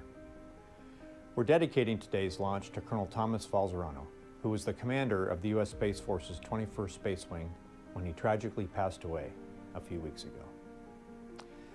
In a way, dedicating this GPS-3 launch to Tom is wholly appropriate, as this next-generation satellite provides navigational guidance to the nation and the world. So did Tom provide lasting guidance and inspiration to all those he led and served with.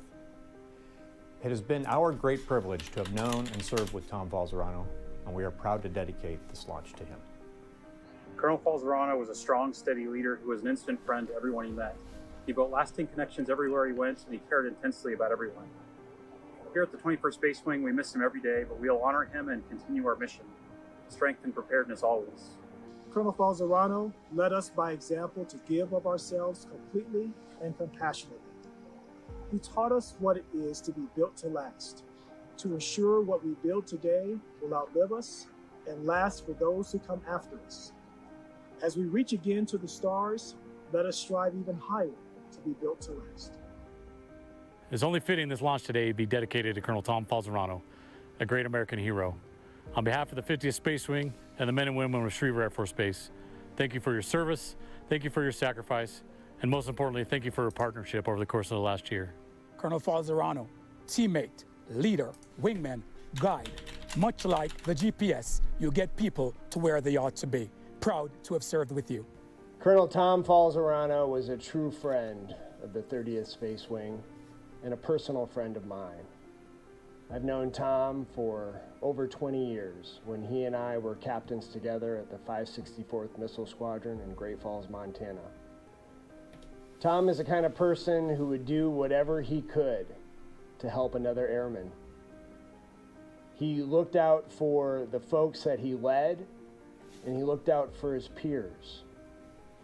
And it was my privilege for the time that we were serving as wing commanders together to serve next to him. Chief? Sir, I had the pleasure of working with Colonel Falzarano as a teammate in Air Force Space Command headquarters. Consummate professional, consummate leader. You're missed, sir. We're gonna miss you, Tom. It is so fitting that we as an Air and Space Force remember Colonel Tom Falzarano with his GPS launch. Tom spent a lot of time in Florida, and in particular, as the 45th Operations Group Commander, he sat on crew for many of our nation's most important launches. Tom was truly a people person who loved his airmen and enjoyed hearing their stories. He was caring and kind to everyone he met and always found time to brag about his family. To Stacy and the children, it is our honor to represent the 14,000 men and women of Team Buckley and honor Tom for his leadership and service to this nation. For many of us who personally knew him, we'll light a cigar in his honor after a successful launch. Here's a toast.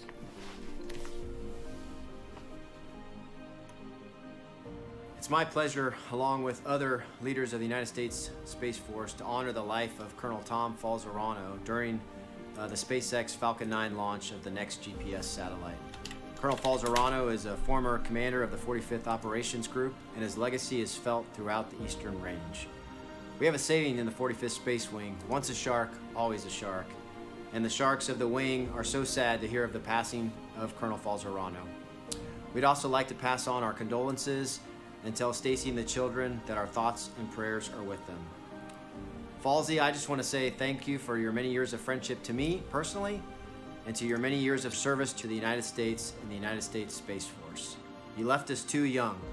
You are and will continue to be missed. Thank you.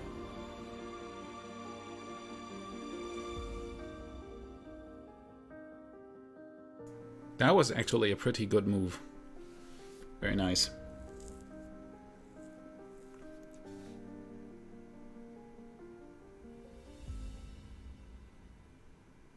Awesome by SpaceX to do this. All right, we're in the coast phase now, which will take until 1 hour and 29 minutes into the mission. And it'll be, so that's 1 hour and 15 minutes roughly, or 13 minutes from now. In the beginning, when the rocket was still standing on the pad, you saw this gray ring on the upper stage. That right now is the reason why the rocket has that gray ring. That is an insulation, is supposed to keep the thermals inside the upper stage stable while the rocket is coasting, because it's coasting for so long, because the orbit, the intended, let me just turn down the volume here a little bit. Because,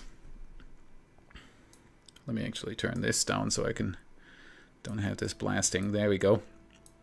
Because the intended orbit of the GPS-3 satellite is pretty far away from Earth, they have to have this really, really long coast phase.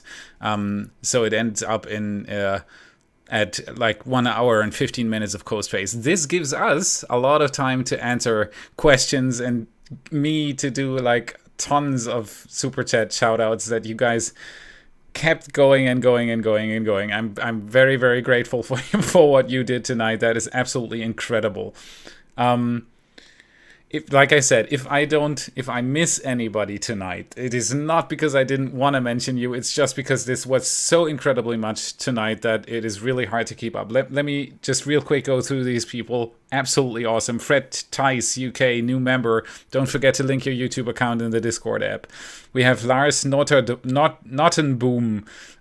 Thank you for the super chat. We have Columbia SC Real Estate. Thank you for the super chat. Absolutely awesome. When are you going to space? I hope soon. I would really love to. Lucas Johansson, thank you for the super chat. Will they catch the fairings? No, they will fish them out of the water. I don't really know why they're doing that today, because both catchers are out, but they are going to fish them out of the water. We have Al S, new member, thank you very much. We have Kevin Brackens, thank you for the content, watching from Florida. Thank you for the super chat, absolutely awesome. Al again gave me another super chat. Thank you very, very much. It goes into the 4K. I think I'm still saying it goes into the 4K camera fund, but I think now I can also get all sorts of equipment for the 4K camera by now. I think you guys are absolutely awesome. Thomas Hammel, thank you. He is 2 more years. Thank you. I'll keep continuing what I do. Thank you. We have Mike again. What car do you drive? Right now, I still drive a BMW, but I bought a Tesla. We scraped all the money together that we had in our private funds because we really want to make a difference, because in Germany Teslas are pretty rare still, and all our neighbors have asked if they can drive in the Tesla and see what it's like once we got it. And so we bought a Tesla. I still can't believe it, and it was so expensive, and we're gonna pay it off for the next I don't know how many years, but yeah, we did it, and I'm really looking forward to the car. We have Panger Douglas. Thank you for the super chat. Or Panger Douglas. I'm sorry.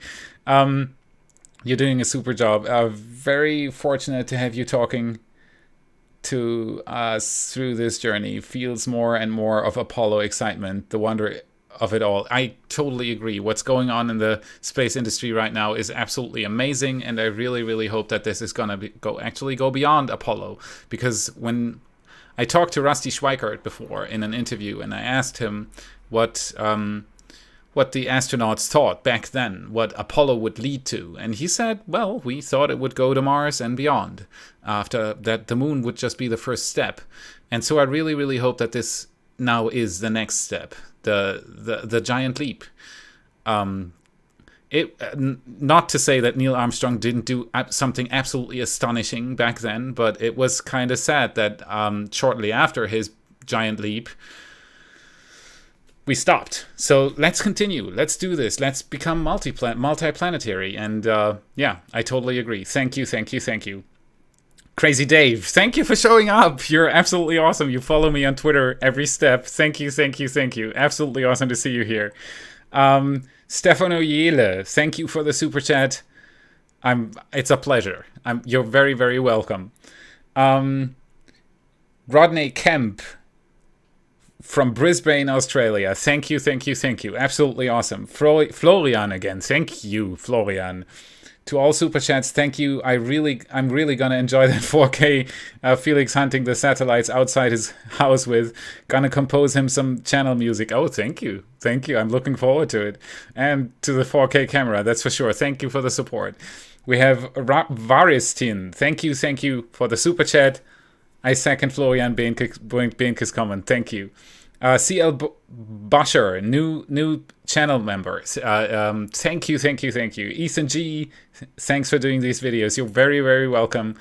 Varistin again. We are go. Exactly. We were. And it all went out just fine, as almost every time SpaceX launches a rocket. And right now the second stage is in coast phase with the GPS-3 satellite on top.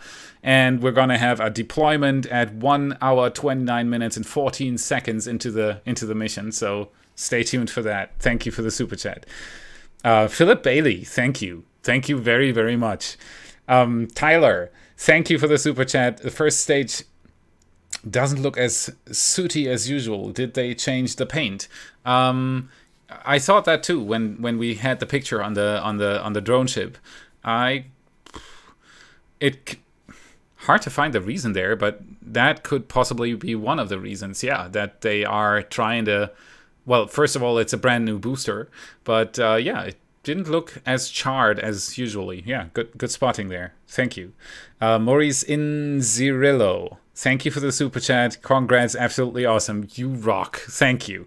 We have Florian again. Let's hunt that booster outside Germany and countries it flies over. Well, the booster lands in the ocean, 350 miles or roughly 650 kilometers downrange. But the second stage, if you have a clear sky, it is cloudy over here and it's not really dark, and it's already passed over Europe as you've seen. But if you're in the flight path, go outside. It's really worth it. You can spot the second stage. I've done it a few times, and it is absolutely amazing to first witness the launch in Florida and then see it pass over your head a few minutes later. So that is the benefit we have in Europe here. Most of the time they launch out of Kennedy Space Center. You can see them pass over Europe.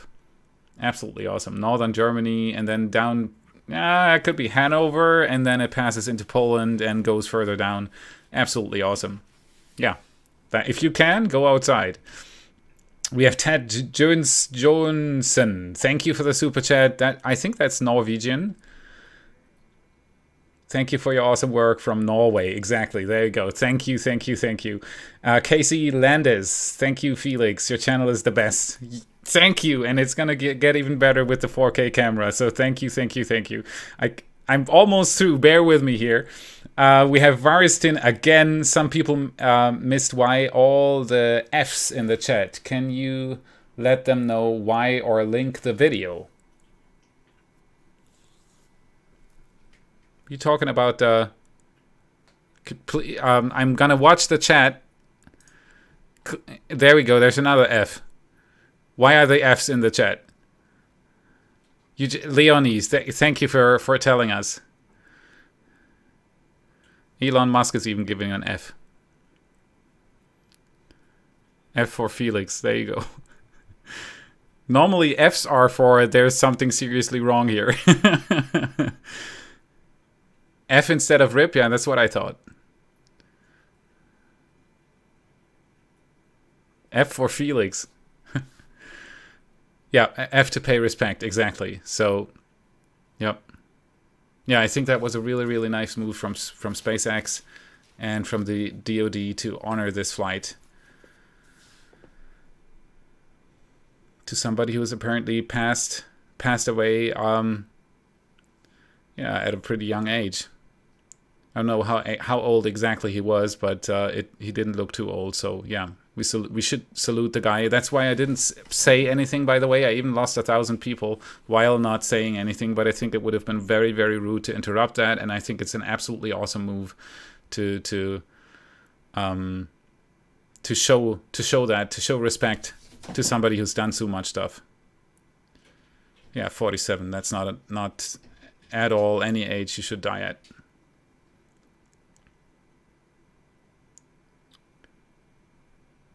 Saw it over Nuremberg. Yeah, exactly. That's what I mean. It's absolutely awesome to when you got the chance to go outside and to see the second stage pass overhead. It's always worth it. If you can, do it. Especially with Starlink launches, it's absolutely incredible because you can see the second stage, and you can normally deployment has already happened over Europe, so you can see the train like a bright stripe going over the sky. That's absolutely awesome to see. Okay, we have GUIS. Around 120 into the launch, there's a flare that appears above the rocket exhaust before burning out. What was that? Yeah, I saw that too, and I honestly don't know. We can watch a replay later, though. I want maybe we can do that after I've answered a few questions. But yeah, I saw it too, and we're going to look into it. Thanks for giving the timestamp. Adjective Ace. Thank you for the super chats. Is there a live stream of the onboard camera anywhere online? Just what SpaceX shows. That's theirs to show what they want to show, and normally on military, in this case Department of Defense launches, they don't show that much onboard camera. But that's SpaceX's choice to show the camera feed, and right now they're showing the animation, so you can nicely see where it is right now. It's going over the Arabic Peninsula. I don't know the English word for that. Could be. It's crazy how fast these things are. It's already way past Turkey, Greece. It's left everything behind already. It's absolutely amazing. All right, and we have our last one that I have to read out right now. It's S. Lodvig. Thank you for the super chat. You guys rock. I've never got any sort of support that I got tonight. That is absolutely incredible. It's much appreciated. Thank you. Okay, let me just real quick switch to a few questions you might have had on the way. Let me just find where I was. Okay. If you're still watching the stream, there are still 2,400 people watching this, and you haven't done so yet, hit the like button real quick, because that helps others to see what the AMA basically I normally give every time on my streams, which is going to start right now. So hit that like button and let others join in. All right. We have a question from Agito289. I think they approved reusing Dragons for crew transport after Crew 2. Is that true? I wouldn't know about that. The latest info I have, but that could well be wrong, is that Crew Dragon is only going to be used once, at least by NASA. If I'm wrong, the chat is going to be flooded now, but that's the latest news I have about that. That NASA just... that is confirmed, somebody says. They approved it. Okay, perfect. There you go. So that is good news, actually, because Crew Dragon can be reused, and it would be beautiful if NASA would do that. Perfect. Very nice. See, there you go. You never stop learning, and I did not know that. Last week, there we go. The last info I still had was that NASA wasn't really fond of using Crew Dragon twice. Perfect. Very nice. All right, good news. I'm probably going to show that in an episode then. That is really nice. Thank you. You've helped me with a news topic there, actually. Thank you. And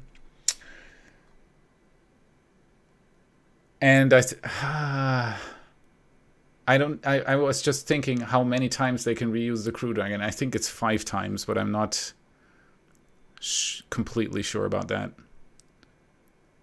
Yeah, I'm not completely sure about that. I would actually have to research into that first. Okay, we have RC Moore.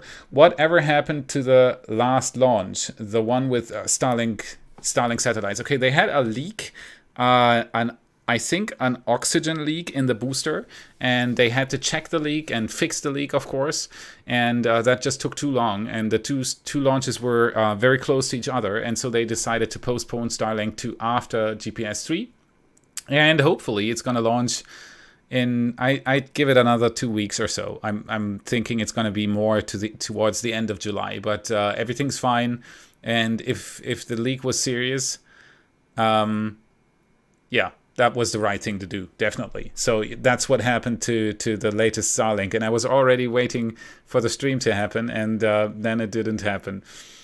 But we've got the stream today, and with an awesome launch. Okay, we have Killmonger Gaming. What do you think, which Starship would perform the 20-kilometer hop? I really, really hope that serial number 5 is going to do it, but I hoped so for serial number 4 and serial number 3 as well. And every time there was something completely unpredictable happened. On serial number 3, it was a test setup failure. They had the upper tank pressurized and filled up, and the lower tank was empty or almost empty, and so that crushed the hull. And on serial number 4, they had a quick disconnect failure on the fuel lines, actually, and none of those 2 failures could have been predicted. And so let's just hope that serial number 5 is not going to have any of those unpredictable failures, because, as it says, it's unpredictable. And so, yeah, if there is none of those unpredictable failures, I think serial number 5 is going to do at least one 150-meter hop, maybe 2. Maybe 3 150-meter hops, something like that, but it's not going to do the 20-kilometer flight. For the 20-kilometer flight, I'm pretty sure SpaceX will want a nose cone and maybe even flaps to test those out, because they need data.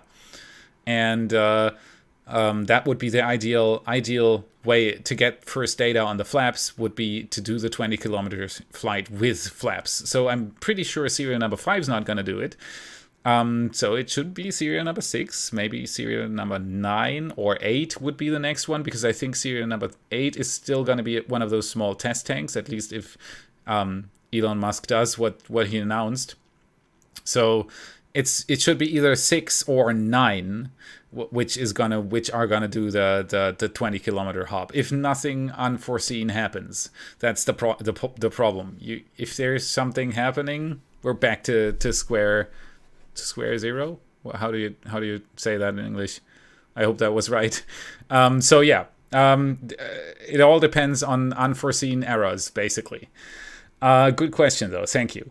Nigel Vickers, where are the limits of the SpaceX program? What do you mean? Hopefully around Pluto.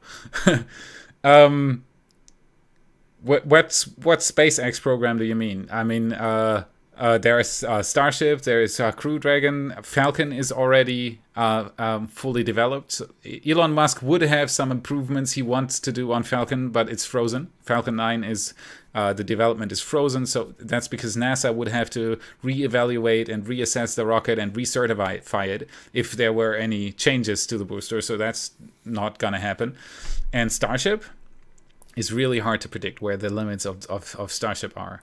If it really works out the way that Musk says it right now, it's going to change everything, because it lowers launch cost incredibly, and it is huge, and it can easily go to Mars with a lot of passengers. So that should change a lot of things, but it is hard to predict right now.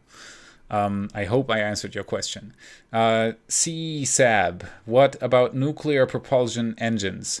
I think the best approach would be in situ fuel production, because fuel, no matter what kind of fuel it is, if it is nuclear or if it is chemical or whatever, it's just a method of storing energy and then using that energy to propel a vehicle.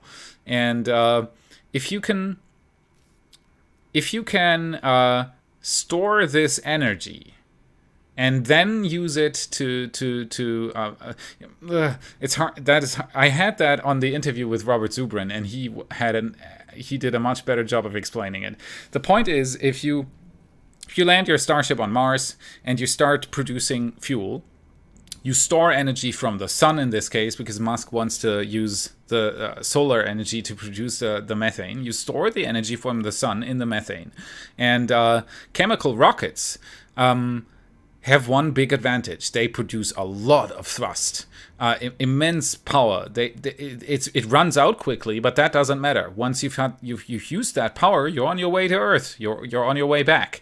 And so it's better, in my opinion, to store the energy from the sun, store more and more and more and more, and then fill that into the propellant tanks and use it quickly to go back. Because then you don't need the reactor, you don't need the protection from the radiation, because your fuel is radioactive. A nuclear propulsion engine is much heavier than a chemical rocket engine, and so on and so forth. And you don't need all of that if you use chemical fuels. The only downside of a chemical fueled rocket is that it's quickly consumed. The fuel is quickly gone. But if you can produce it where you're going, that doesn't matter, because you can fill up the tank again, use it quickly and very powerful and very efficient. Chemical rockets are extremely efficient. They go up to 99% efficiency. The methane engines, the Raptor engine that SpaceX is building, theoretically also, I think theoretically it goes up to 99.5% efficiency. So that is incredible. And so a chemical rocket is a really, really good thing. It just needs a lot of propellant. But if you can produce the propellant at the location that you're going to, I think it's the better option than the nuclear-powered rocket. Watch my Zubrin interview. He did an amazing job explaining that. I hope you got it, though. Thank you. Good question. Robert Sutton. Hey, Felix, do you know... Okay, signal acquisition. Do you know the difference between a scrub and an abort? Yes. A scrub means the rocket never takes off because somebody decided that the weather is not right, or they found a problem on the rocket. And an abort means that the rocket is already on internal systems and everything is on countdown. It's I think it's within the last minute. I don't know the official time point at which you call it an abort, but an abort is it if the process is already running. A scrub is just 10 minutes or half an hour before the rocket launches. Somebody says, nah, not today because we found a problem or the weather isn't right. An abort is last second engine shut off, or even before the engine shut off, but it must be close to that. It's very, very close to liftoff. That's an abort then. So that's the difference. But I don't know the exact time. Somebody probably does. Somebody probably does in the chat. Okay, good question. Thank you. Where are we at? Nuclear, we had that. There we go. Okay, Patrick Jaikovsky. Why the rockets aren't launched from mountain peaks to decrease the air drag? Because it would make very, very little difference, and it would be really hard to put all the equipment on a mountaintop. That's basically your answer. It wouldn't really, really make that much of a difference, and it would be a huge amount of work to put all the stuff on a mountain. So it's not really worth it. You would have to, not only the rocket needs to be on the mountain, everything else too. All the infrastructure, everything would have to be on that mountain. Even Rocket Lab's Electron rocket. It has a fairly big infrastructure around it for such a small rocket to be able to... You could maybe put that on a mountain, but a Falcon 9 infrastructure? Try to put Space Launch Complex 40 on top of a mountain with everything that goes to it. It's not that easy. And it doesn't really make a big difference. A little bit, but it's not that much.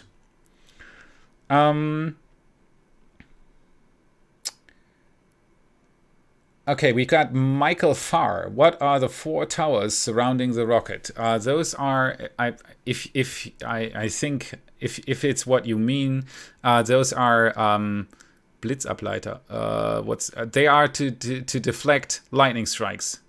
I don't know the English word right now, but you probably get what I'm saying. These large towers are... lightning always strikes into the highest point, and if something is higher than the rocket, it'll strike that. So that's what these towers are for. Lightning rods. Thank you, guys. Lightning towers, lightning rods. There you go. Exactly. So if there's lightning in the area, and even if you don't want to launch the rocket, the lightning can still be there, and you don't want that to hit the rocket. And so they just put these towers there directly around the pad, and they're slightly higher than the rocket, and then the lightning will strike these towers, and that doesn't matter. It just goes into the ground, and there you go. That's what they're for. We have Patrick Gajkowski. Why are the rocket launches from sea level instead of mountain peaks? Okay, we had that. Okay, I'm sorry. What happened to the logo? Gerard asked what happened to the logo. What logo? What do you mean? Please elaborate. Boss Spooza is asking, what are dimples in top of fairing halves? What are dimples in top of fairing halves? There are a lot of... There's a lot of stuff in the top of the fairing halves. You would have to be more precise than dimples, I'm afraid. I'm sorry. Ask again in the chat if you're still there. Be a bit more precise and I'll try to answer it for you. We have Michael Farr. Felix, do you ever watch the launches with your kids? Sometimes, if it's a really important launch and if I'm not streaming it at the time. Demo Mission 2, for example. I was in the hotel streaming with Marcus House and TJ and Scott Parasinski. 5-time shuttle astronaut joined us on the stream. Was absolutely amazing. And the kids were right outside of the camera view. My wife was in the picture for a short moment, and the kids, I think, were 2 for a short moment, but they watched right next to us. And so, yeah, sometimes we do. And they love rockets. They've built a Starship for me. That aluminum thing. I don't even know if you can... I can actually... Give me a second. I can... There you go. Yeah, if it goes into focus... that thing here, behind that is a Dragon capsule here, and on top of that there's a Starship, and my kids built that. So yeah, they love rockets, that's for sure. And I can also, give me a second, turn this thing off because we're already launched. Good question, thank you. Yes, it will be visible in Europe, and it's already gone. I'm sorry I couldn't give you the answer quicker, Bogdan. Yeah, it was apparently a few people in the chat even watched it. I hope you made it outside. Le Bad Blagger Officiel. I'm sorry for butchering the name. How many G's does a rocket like that would create against the one with the Dragon capsule? It's about the same. It's Falcon 9 boosters produce a little bit more G than the shuttle did. I think the shuttle peaked at 3.5 or something, and the Falcon boosters go up to 5 point something Gs. So well within the handle. If you can handle a roller coaster, you can probably handle a Falcon launch as well. It is pretty rough, but it is not something where you'd easily pass out or something like that. So, but you can feel the G's, that's for sure. So you're being pressed into the seat pretty good. and a bit more than on the shuttles. So I think it's 5 point something that the Falcon boosters peak at. And of course they can adjust it a little bit if the payload is sensitive. They reduce the thrust a little bit to have a little less G's, and on other payload that can take it, they'll ramp it up a little bit more. But it is around the 5G mark. So yeah, good question. Thank you, Stephen Phillip Morales, Fine Art.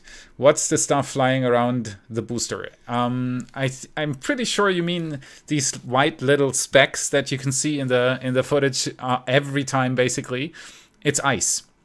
It builds up on the outside of the rocket because it's cryogenically cooled fuel, so it's extremely cold fuel, and that builds ice on the outside of the rocket, and then that ice, because the engines make the rocket vibrate and shake in the beginning, just after ignition you see a lot falling off, and then later, but still even in space some ice is still there, and it comes loose and then flies around the rocket, because of course it's roughly at the same speed the rocket is. So it looks like it's floating away, even though it is incredibly fast at that point. But that's just because the relative speed between the ice particles and the rocket itself is very, very little. So it looks like it gently flies away, like dust particles or something. But that's ice. That's ice flying around. Okay. We have a question from Wayne O. What model Tesla did you buy? Model 3. 4-wheel drive, long range, because that's the only... I would have gone bigger, but they are so incredibly expensive. And we, like I said, we're going to pay this one off for a while. And so it's a Model 3. It's a black Model 3 with white leather seats. I'm really looking forward to drive that car. I'll post some pictures as soon as I'm sitting in it. And I just think it's the right thing to do. I've been a huge BMW fan for all my car driving time so far, and it's just that we have to find different ways. And I think electric cars are right now the best solution. They're not the perfect solution. Of course they're not, because part of the electricity is still coming from coal plants, and the batteries are toxic and have to be recycled, which is something you can do though. And so I think electric cars right now are the best solution we have. Maybe there's going to be a better one in the future, but that's what we should do right now. And I just want to of course, I want to enjoy the really cool Tesla, but also I want to set an example. That's actually one of the reasons why I bought the car, and I really hope that others are going to buy one because they see me drive it and maybe try it out from me, and so on and so forth. So spread the word. Give Elon some money for the Teslas. He's going to use the money very wisely, probably. And yeah. Accelerate the advent of electric transportation, as Elon always says. Give me a second. Okay. We have more super chats. Tyler, thank you. In Call of Duty Advanced Warfare, there's a prompt saying press F to pay respect to a fallen soldier who was your friend. That's why they are doing it. Seriously? No. Seriously? It comes from Call of Duty? That would be pretty amazing. I did not know that. I hope you didn't trick me.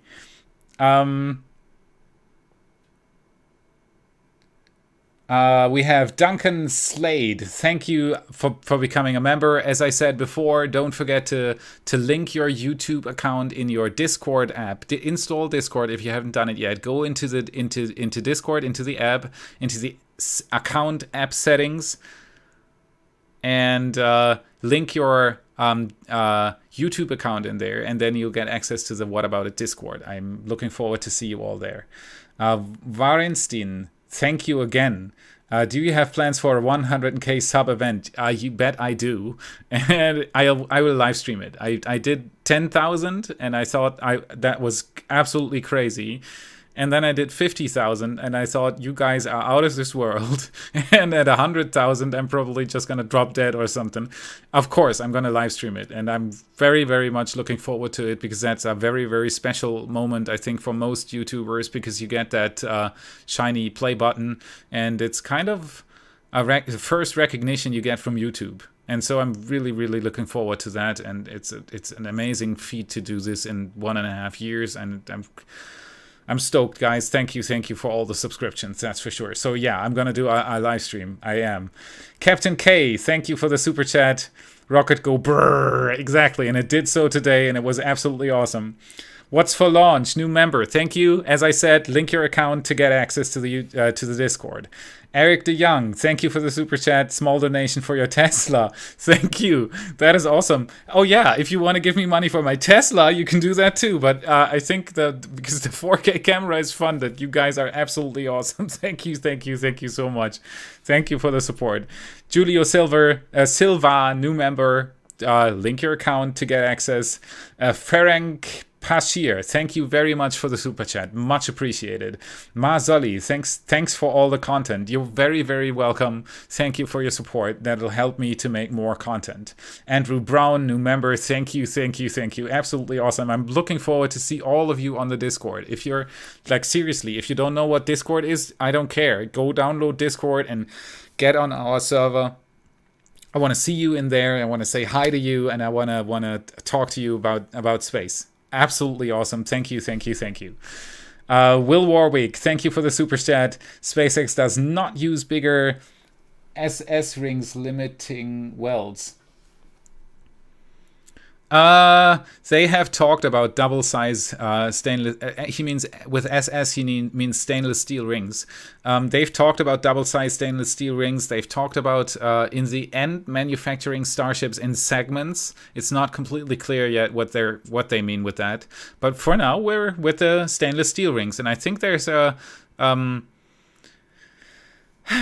You know, it's kind of like when a soccer championship starts, or football, as you want to take it when you're from the United States. As soon as the first match is played, you have 10 million trainers, 10 million coaches sitting in front of their TVs, all knowing it better than the team and the actual coach. I think the same applies with the Starship. I think there's a good reason why SpaceX is doing it the way they are doing it. Yes, it might look funny how they are doing it. Watch my latest episode on that, why it does look so funny. But I think you've seen it just there. The SpaceX engineers know what they're doing. They've just landed a booster again, and they're on their way to separate the GPS-3 satellite, and it goes absolutely beautiful again. So they know what they're doing.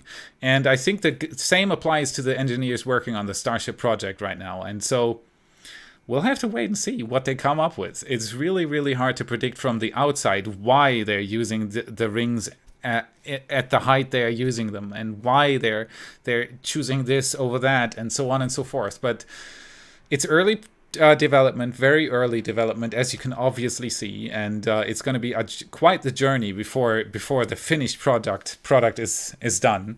And until then, we'll have to trust the engineers.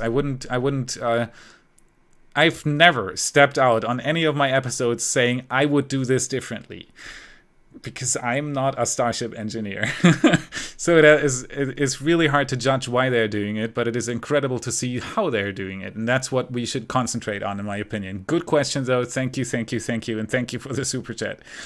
GVA Morning Show, thank you for the super chat. Great coverage. Sorry for accidental stolen. That's you. Thank you for the super chat. Much appreciated. Don't worry about it. It's all good. I laughed when I saw it because I seriously didn't know how you got it, because there were these white frames in between the pictures. I was like, what? How did you do that? But it took me 2 minutes to make these pictures, and it was a birthday wish for Elon. So don't worry about it. It's all good. I like that you retweeted it, even though it wasn't my retweet. Thank you for the super chat. Funny. Tyler Pantaleo, thank you again. I think you've done a few super chats this evening. He's probably referring to the gray tips of the fairings, which I assume are carbon or titanium material that can be absorb more heat for launch, re-entry, since the smaller surface area would have the most heat. Okay. I've talked to Tori Bruno, funny enough, before about fairing construction, and he said that most of the stuff that is sitting on a fairing is not for aerodynamics, guidance, heat, anything. Most of it is for structural integrity. I still don't know which part exactly you mean, but literally most of the stuff on a fairing is just to make it stable enough to survive the launch, because that's what it's for. That's all it is for. After that, it just, well, SpaceX fairings have a re-entry to do, but that is fairly easy because they are not that fast. So it would be actually interesting to see how hot they get. That is something I might do a research on, because I actually don't know. That's a good question. But most of the stuff on fairings is just to make them robust so they survive the launch, and that's all they need to do. After that, they're discarded and they fall down again. And tweet. Did anybody tweet and I didn't see it? I'm, of course, watching the animation. As you can see, I'm still watching the chat. It's a bit hard. But yeah, the fairings are a really nice topic on their own. So I might do an episode about that, actually. That would be a fun topic to do. Thank you for the question. Stephen Nankaro, thank you for the super chat. To help pay for the Tesla. Would love to buy my own, but way more expensive in Australia. Yeah, I've heard that too, that Tesla is really expensive in Australia. Thank you for the super chat. It actually does help, because that thing was it was very expensive. If I didn't do the calculations that in the long run, a Tesla is actually insanely cheap, because you spend so little on electricity and maintenance and so forth. It would have been very hard for me to justify buying the Tesla. But if you look at it in the long run, 5 years, 6 years, 7 years, I'm planning to drive that thing until it falls apart, basically. And so in the long run, it's not that expensive. That makes me sleep at night, basically. Thank you for the super chat. Much appreciated. Rubik's Fanat, thank you for the super chat. How high is the apogee in the first coast phase? I think it is 1,000.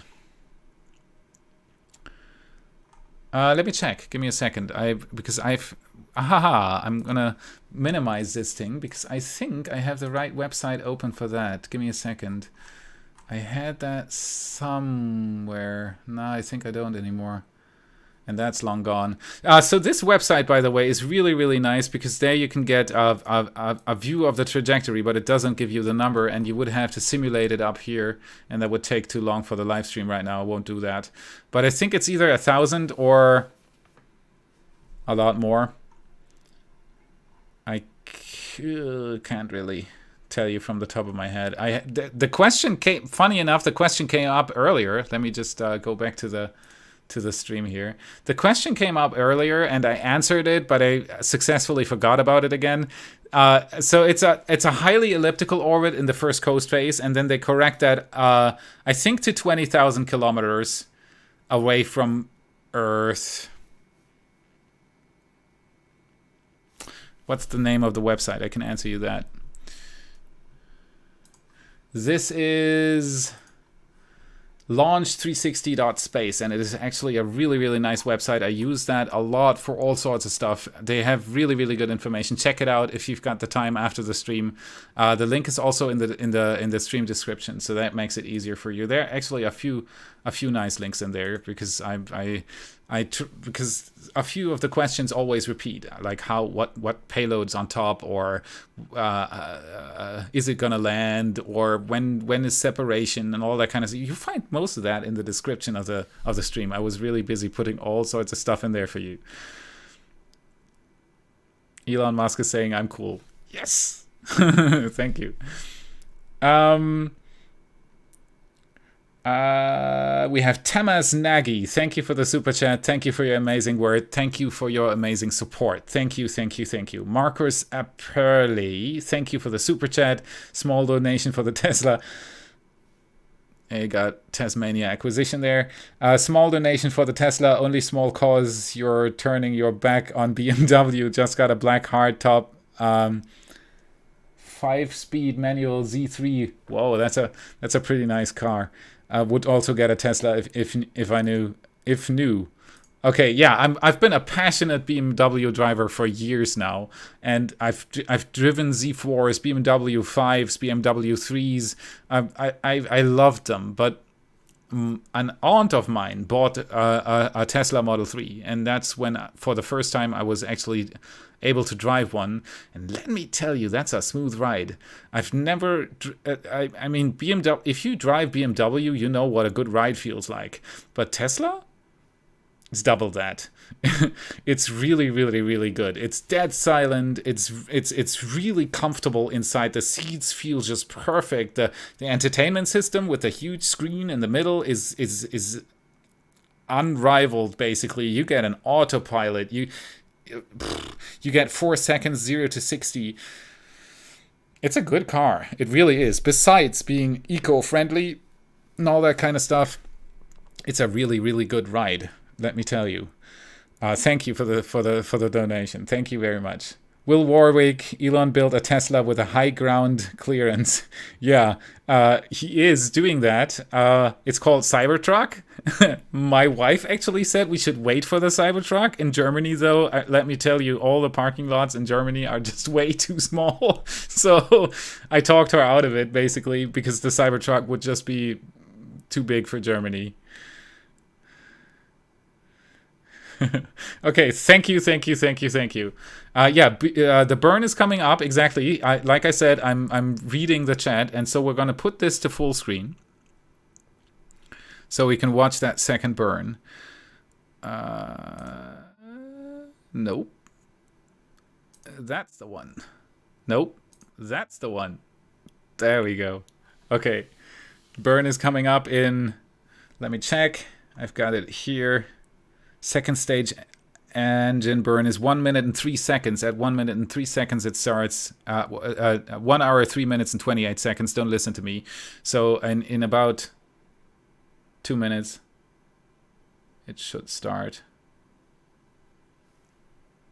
Awesome. Yep. And then that burn lasts for another 45 seconds roughly. And oh yeah, okay.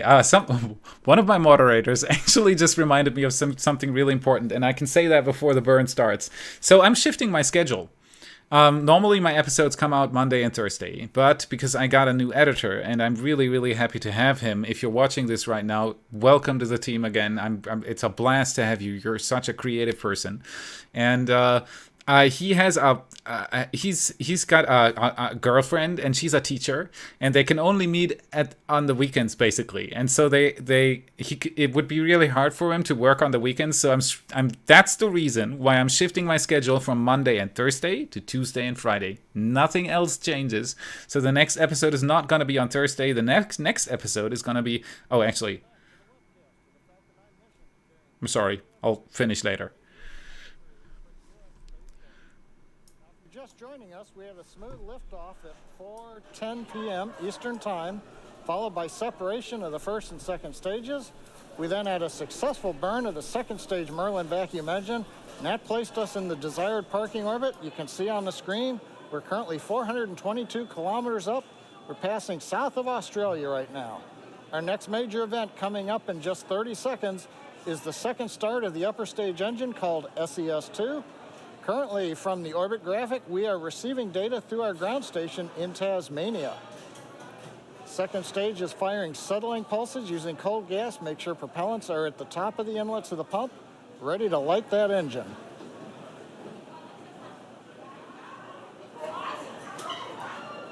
And we've got video of the upper stage engine. And we've got startup confirmation.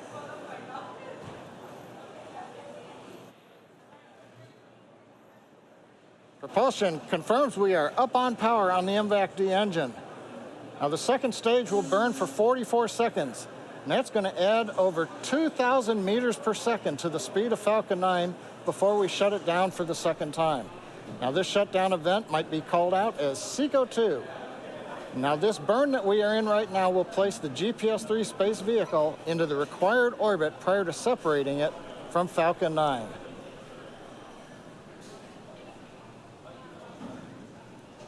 Perfect. Views coming to you from two cameras on the bottom of the second stage.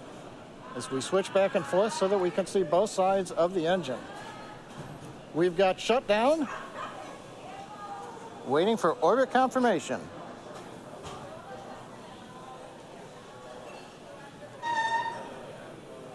They're really loud in the background. Nominal insertion orbit. And it was kind of faint in the background, but if you heard it, we have confirmation that the second stage is in a good orbit. This is the one we needed to get to place the GPS-3 satellite into its transfer. We're now going to head into a second coast phase with the GPS satellite still attached to the second stage. Now the plan is to deploy the GPS satellite in about 24 minutes. Now this wait period is caused by a couple of requirements. First, the second stage begins a slow spin that will provide stability to the GPS satellite when it separates, so it gives it a slow spin. Second, we also have to wait until the GPS satellite itself is in view of 2 Air Force ground stations, one in Hawaii and one in California. So those steps will be met at T plus 1 hour and 29 minutes, and that is when the separation of GPS from stage 2 is planned.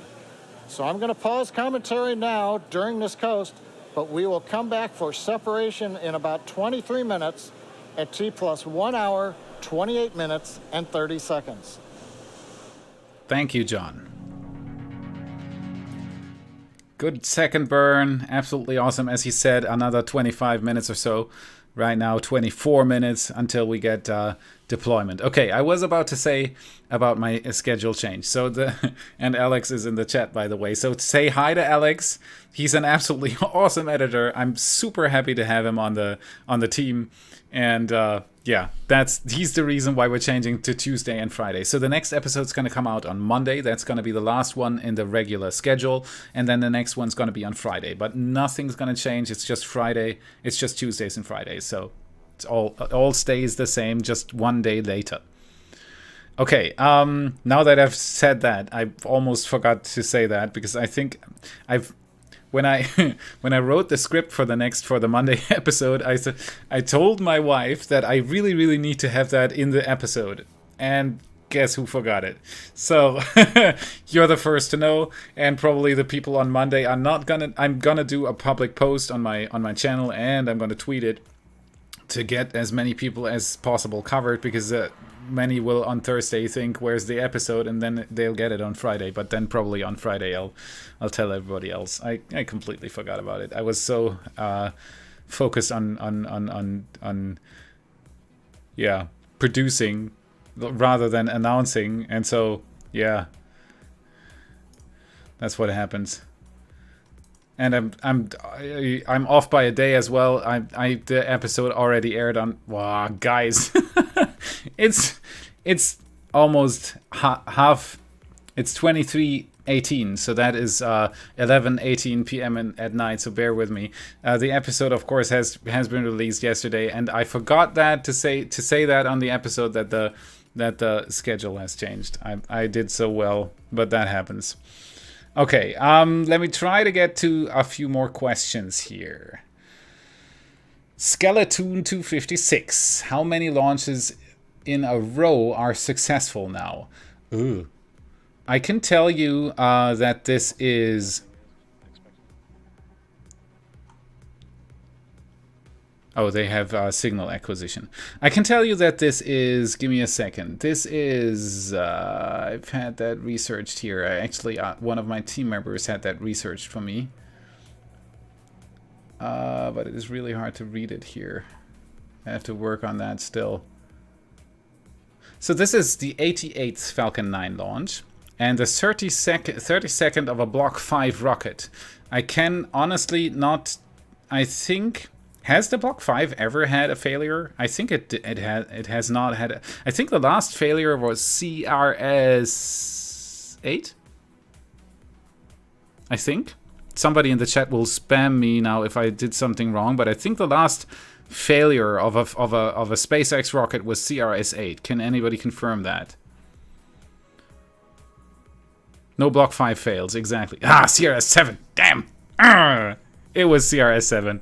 All right, I give up. Yeah, so that was the last failure. Go check yourself. I don't know how many flights ago that was. Probably somebody can tell you. Learn your launches, exactly. Yeah, CRS-7. It was CRS-7. I give up. Yeah, landing failures aren't launch failures, so that you can't count that in. Of course I read your message. I'm reading the chat. Not all the time, because my moderators pick up the questions, otherwise I could not answer them. But I normally read the chat if I can, yes. 63rd consecutive success. That is absolutely awesome. That is a number. Thank you. Yep, that is a number. Absolutely awesome. So there you go. That's your answer, right from the chat. Okay, is Mars 2020 still happening next week? Nope. Mars 2020 launch is end of July. I had that on the last episode. I could open up the script now. I don't... What day is it? Would I have to look into the script? Isn't it July 30th? Yeah! Haha! I was faster. I was faster. Oh, July 22nd. July 20th. Who else? I think it was 20... Wasn't it? 22nd. Yeah, most people say 22nd. So it's the end of July. That's good enough for me. No 30s. See? I thought it was 30s. Now you guys are confusing me. I think it was 30s. And then it was 24th. Pushed back 2 days from the 20th to the 22nd. Yeah, it's a launch window, exactly. First day of the... Yeah, okay. So July 22nd is the first day of the launch window. And hopefully that's the day they are going to launch the rocket. I'm very much looking forward to that. And of course, I'm going to stream that as well, because that is an epic launch. Atlas 541.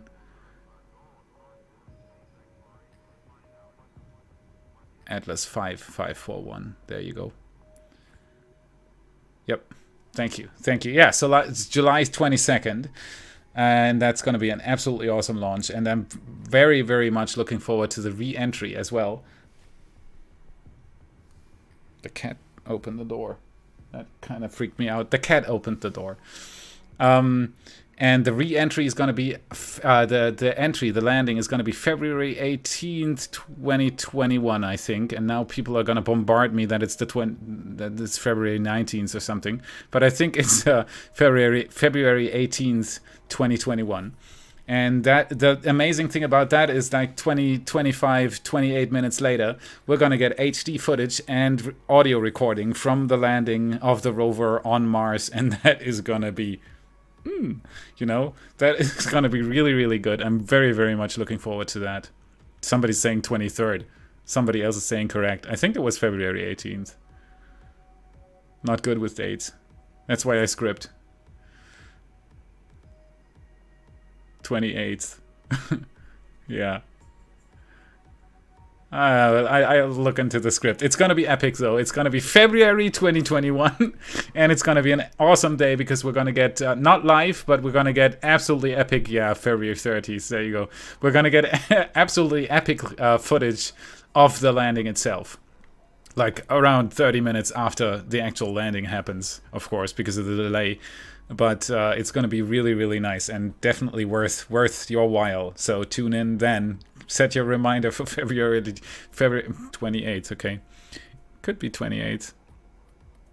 Don't confuse me. It's February 2021. That's good enough for me right now. Almost midnight here. All right. What else do we got?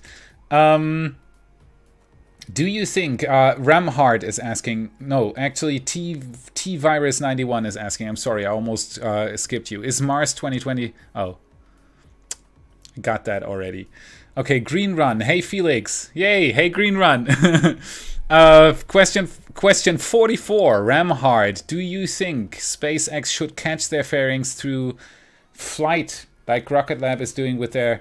Well, the problem... it should work. Actually, I don't...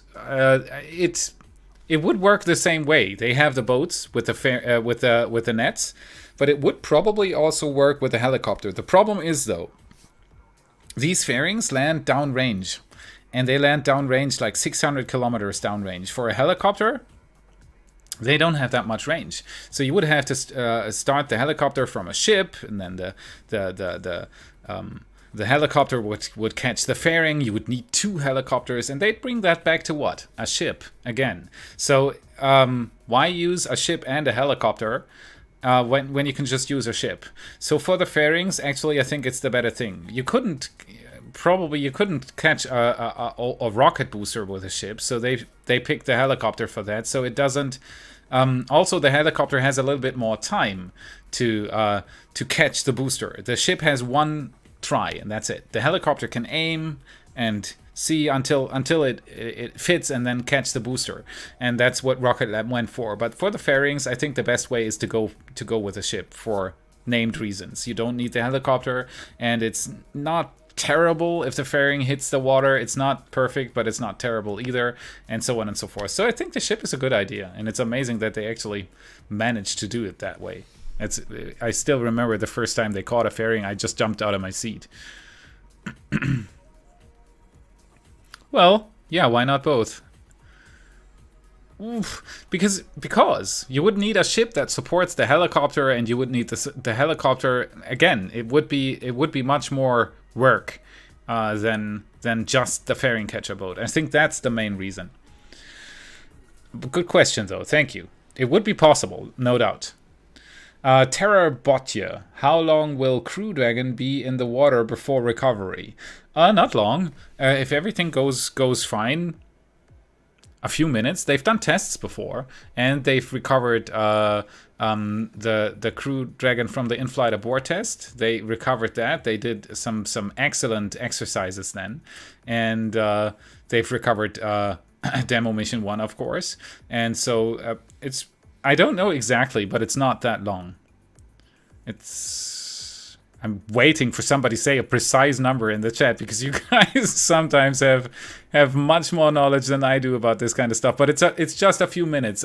In optimal case, it's just a few minutes. But of course, the astronauts would be able to survive in the capsule for much longer. So if something prohibits them from recovering the capsule, the astronauts are fine in the capsule. It doesn't sink. It supports them. It has a life support system in it, and so on and so forth. So they could probably survive in there for a few days. Yeah, 10 minutes exactly. That's about my estimate as well. It doesn't. It shouldn't take them too long. Just a short while. An hour. So estimates range from 10 minutes to an hour. There you go. I honestly couldn't tell you a precise time, but it's not that long. Okay. Good question though. Thank you. Fake Soci is asking, do you think can Starship fly this year? Yes. I'm all for a flight at least 150 meter. If they don't do a 150 meter hop this year, I'll be disappointed. So yeah, it should be able to. How much more is hard to tell, but it should definitely be able to fly at least this year. Vidura Sirazinger. I'm sorry. What do you think about building an assembly plant in space? Maybe even manufacturing facilities? Exactly. That is the next step after... Give me a second. I gotta throw down the streaming cat. She got on my lap again. That's gonna be the next step. The point is just that it takes a while. And if Starship works out, that would be the next thing to do, definitely. Also, manufacturing Starships in space. Everything that is manufactured in space doesn't have to be... If you just have to bring the raw goods up, that is much easier than bringing something assembled up, because you save a lot of room and a lot of weight if you just bring the raw materials. Even better, maybe, if you mine the raw materials outside of Earth, but that's even further in the future, so we'll have to wait and see there. But yeah. If Starship works, hopefully one day we'll see facilities in space that actually build stuff. Starships, habitats, all sorts of stuff. And then from there on, we continue and make once you have an infrastructure in space that can maybe even support itself with resources and everything it needs, it's a self-running thing. You don't need the launches anymore, or very few launches, just for the people maybe, and a few specific parts that you can't build in space yet, and so on and so forth. So yeah, that's the next logical steps, and I'm really hoping that we're going to see this in our lifetimes. That would be absolutely awesome. We have Frank Sperber. I hope that's a German name. I said it very German. Felix, you know about ESA plan for Ariane 7, Tenius, or I guess. I've done an episode about that. I think that was episode 60-ish around, about all or many of the reusable rockets in development right now. It's not just ESA, it's also Roscosmos. Rocket Lab is going to hopefully soon reuse boosters, and so on and so forth. There's a few. China Link Space is doing active work, and they're already landing their boosters. Yeah, it's kind of a stolen Falcon rocket, but honestly, I think it's every reusable rocket is a step into the right direction. It's a delicate terrain here because China is not.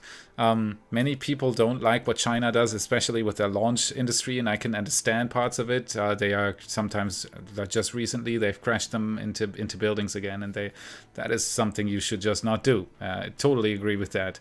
But on the other hand, if they can make them land again, they won't crash into the buildings anymore. So even that would be a step forward for them as well.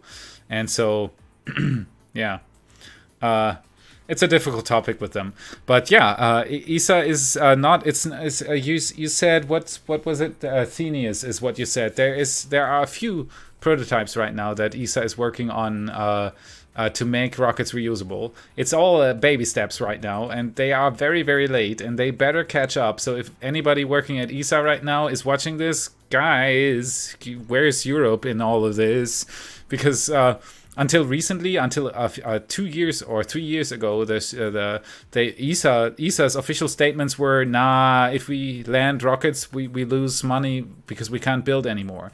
But if you don't start developing them right now, some very smart guy from the United States will take over your business. So I'm really hoping that ESA is gonna cat. Do you want to see the cat? That somebody in at ESA is gonna speed this up and make them reusable as fast as possible. That's the thing we have to do right now. Okay, come on here. Come. Yeah. Well, it could take a moment. I'll try. Sometimes she lets me pick her up. There she is. Streaming cat for all of you. You're welcome. She's here all the time when I record episodes, when I script, when I do anything. She's here. She's always here. Her name's Cookie. Exactly. She's always in the studio. We're still coasting for another 6 minutes or so. So I'll just continue with a few questions here, as long as I can speak. Because normally, for those who know my streams, you know that in the end normally I can't speak anymore because I've answered so many questions. But for now, we're still good. I'm drinking a little bit here.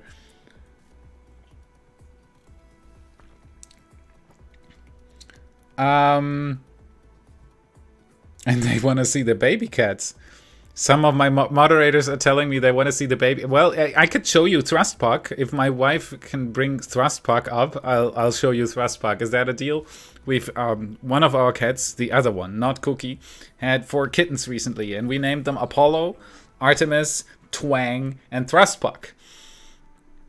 And so they are downstairs right now. If my wife brings Thrustpuck up, I'll show you Thrustpuck. But we'll have to wait and see if she does it. If she does, I don't know. We'll see. All right, let me answer a few more questions for you before we start doing a cat stream here, because this is about rockets, if you haven't forgotten. Okay, question from Mode Liukas. Is that upcoming Starlink one a reused? Yes, it is. It's flight number 5 for the booster. I think it's B1056? Or 51. Somebody in the chat will tell you that I was wrong. I think it's either 51 or 56. I think it's 51. The bet's on 51. And it's the fifth flight, and hopefully fifth landing. That's what I know from 51. There you go. Ha! I got it right. And somebody's gonna say 53 now or something. I think it's 51.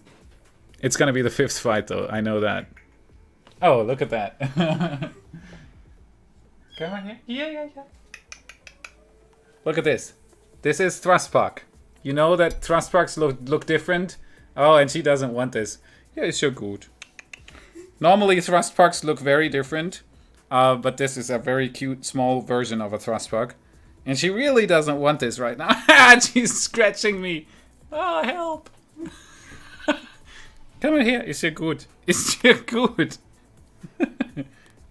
Ne, ist ja gut. Guck mal hier. Guck mal, da kannst du runter. Schau mal. Ja, so ist fein.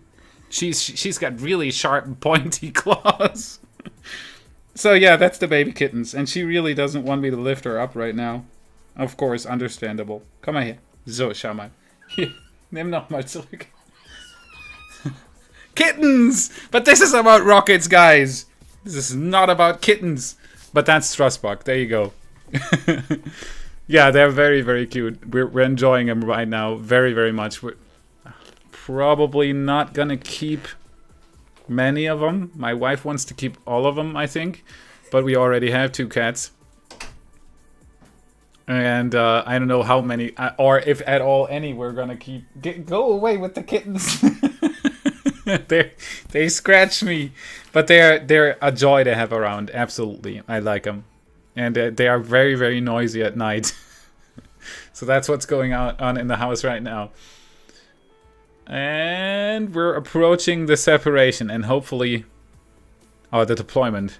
And hopefully everything's gonna go good. But I can do a few more questions here because the cats are gone. Okay, IC Lime was asking, why did the stage 2 telemetry change so rapidly about 1 to 2 minutes ago? I don't know. I answered questions. Maybe a data failure, because there shouldn't be any sudden changes in there. It's probably telemetry error or something like that. The whole chat's going on about cats here. Anybody want to see a special episode about the studio cats, the 6 studio cats? It's right now it's an elliptical orbit. It's gonna be corrected. So I think it's not gonna be. It's gonna be a MEO orbit. Yeah, you want to see cats. I get it. We'll see. Maybe I'll do a little video edit just for fun. Yeah, that's I get it. It's okay. We're getting a satellite deployment here right now, and you're talking about little baby kittens. Studio Cat special, yeah. I'll see about it. It's okay, guys. Calm down. I'll do a little cat special. Okay, you got me. It's all good.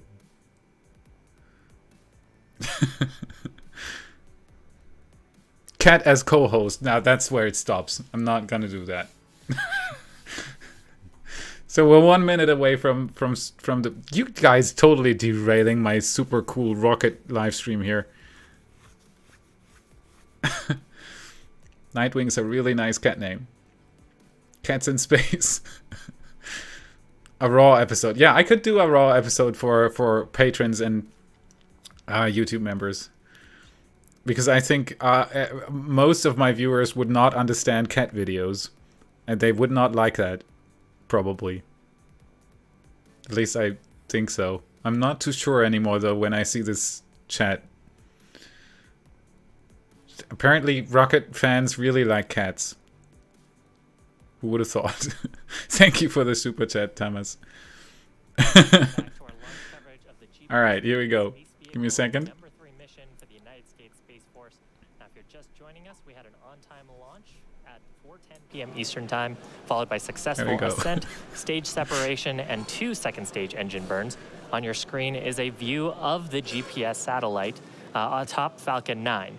Now, one note earlier, I had mentioned that today was our 88th successful launch. It's actually our 87th successful launch today. So coming up in just about 15 seconds from now is our last major milestone, and that's deployment of the GPS-3 satellite from the second stage.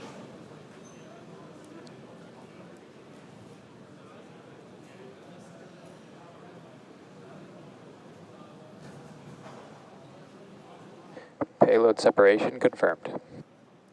And successful confirmation of the spacecraft continuing on to perform its mission. Beautiful. From here, the satellite will undergo some activation checks and perform burns to raise into a circular orbit about 20,200 kilometers above the Earth's surface. Ha! And with that, that's right. actually going to complete our primary mission. Now, another note, if you were watching our webcast earlier, we accomplished another recovery objective today, and that is successful securing of both the fairing halves that we jettisoned early on in the mission. So we'll have those for use on a future mission. And that's going to bring our webcast coverage to a close. Check. There we go. Great view looking at the GPS satellite moving away from the Falcon 9 second stage. We want to thank the United States Space Force for entrusting us with today's GPS-3 Space Vehicle 3 mission, and we also want to thank the satellite manufacturer, Lockheed Martin. SpaceX is one of 2 certified providers for national security space launch missions, and we're proud to be able to offer reliable, cost-effective launch services to the U.S. Space Force. We look forward to the additional GPS missions we will be supporting in the future. I also want to give out a special thanks to the 45th Space Wing for the range support out of the Eastern Range today. And finally, with this last view, watching GPS-3, satellite number 3, drifting away in the distance, Awesome. We want to thank all of you, our viewers, for tuning in, and have a good day. Yeah. You're welcome, John. Absolutely awesome. That's the finish of the whole thing. Let me just real quick go back to 120 because I haven't forgotten about that. Just real quick. Max Q. Guidance engineer calls out max Q, the period of Here it maximum is. dynamic pressure. Okay, see that? That's what question meant earlier, and I've seen that too, and I've... Or Q on the vehicle. See that? Because this is where the engines are, and this is where the flame's burning. I thought that to be odd as well. I don't know what it is. If anybody in the chat can tell me, that would be an interesting question to answer right now. I don't know what it is, but I've seen it too, and that's why I stopped for a second, and I was like, please don't go off. But it didn't. It did a beautiful job, actually. Pump exhaust, yeah, could be. Could be a low pressure zone. Yeah, that's the low pressure zone is what I thought. Pump exhaust is not there though.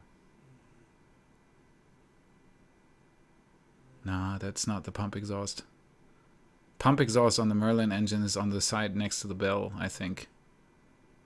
Are you sure that that's the exhaust? Could be. Yeah, something burning. It's a kitten. Yeah, I don't know. I really don't know what that is. And so I kept that in mind because the question kept on burning. From this point forward, although we go pun faster intended. and faster, the And- thinner atmosphere will put less loads on the airframe of the rocket. And there's off. So it lasted for around 12, 13 seconds or something. And it's definitely, it can't be a pump exhaust because there's no pump exhaust there. That's landing leg structure. And it could be a low pressure zone though. Yeah, it could be a low pressure zone. That I think I'll go with low pressure zone. What do you say? Now everybody's going to attack me again because I'm wrong. Yeah, I think it's a low pressure zone. No, it's not an exhaust. Reflection of the flames. I'll go with low pressure zone. Yep. So the flames basically being sucked into the low pressure zone because everything around it has a higher pressure. And that zone is between the legs, and it's a little dent in the hull, basically. And so that can form a low-pressure zone, and that basically means that hot exhaust is being sucked into the low-pressure zone, and so that's why you see the flames. So there's not, the rocket is not burning. It's just exhaust gas being sucked up and upwards, and that actually makes it look like the rocket is burning. That would be my theory as well. But at the launch, I stared at it for a moment, and I was like, please, no. But then everything went fine. So everything went fine, and that's the word of the day. This is that. I mean, this freezing picture here shows it all. That was an absolutely epic launch, and I'm really, really glad for SpaceX and for the DoD. I think there's going to be 3 more GPS 3 launches this year alone, I think. And now somebody's going to say 4 or 2. I'm pretty sure. I think it's 3 though for this year alone. And so they are speeding up the GPS 3 launches a lot. I think the system's going to be done in 2023. Yeah, within the next 9 months. Exactly. There you go. Thank you. So, yeah. Epic launch. Absolutely awesome that all of you showed up. I'm incredibly stoked that every time there are so many enjoying these launches with me. That's why I'm doing these live streams, because it's so much fun to do this with you guys. It really is a really nice community. The space community is one of the best I was ever able to be part of, so to say, and it's enjoyable every time, and you make this enjoyable, and so you guys rock. Thank you.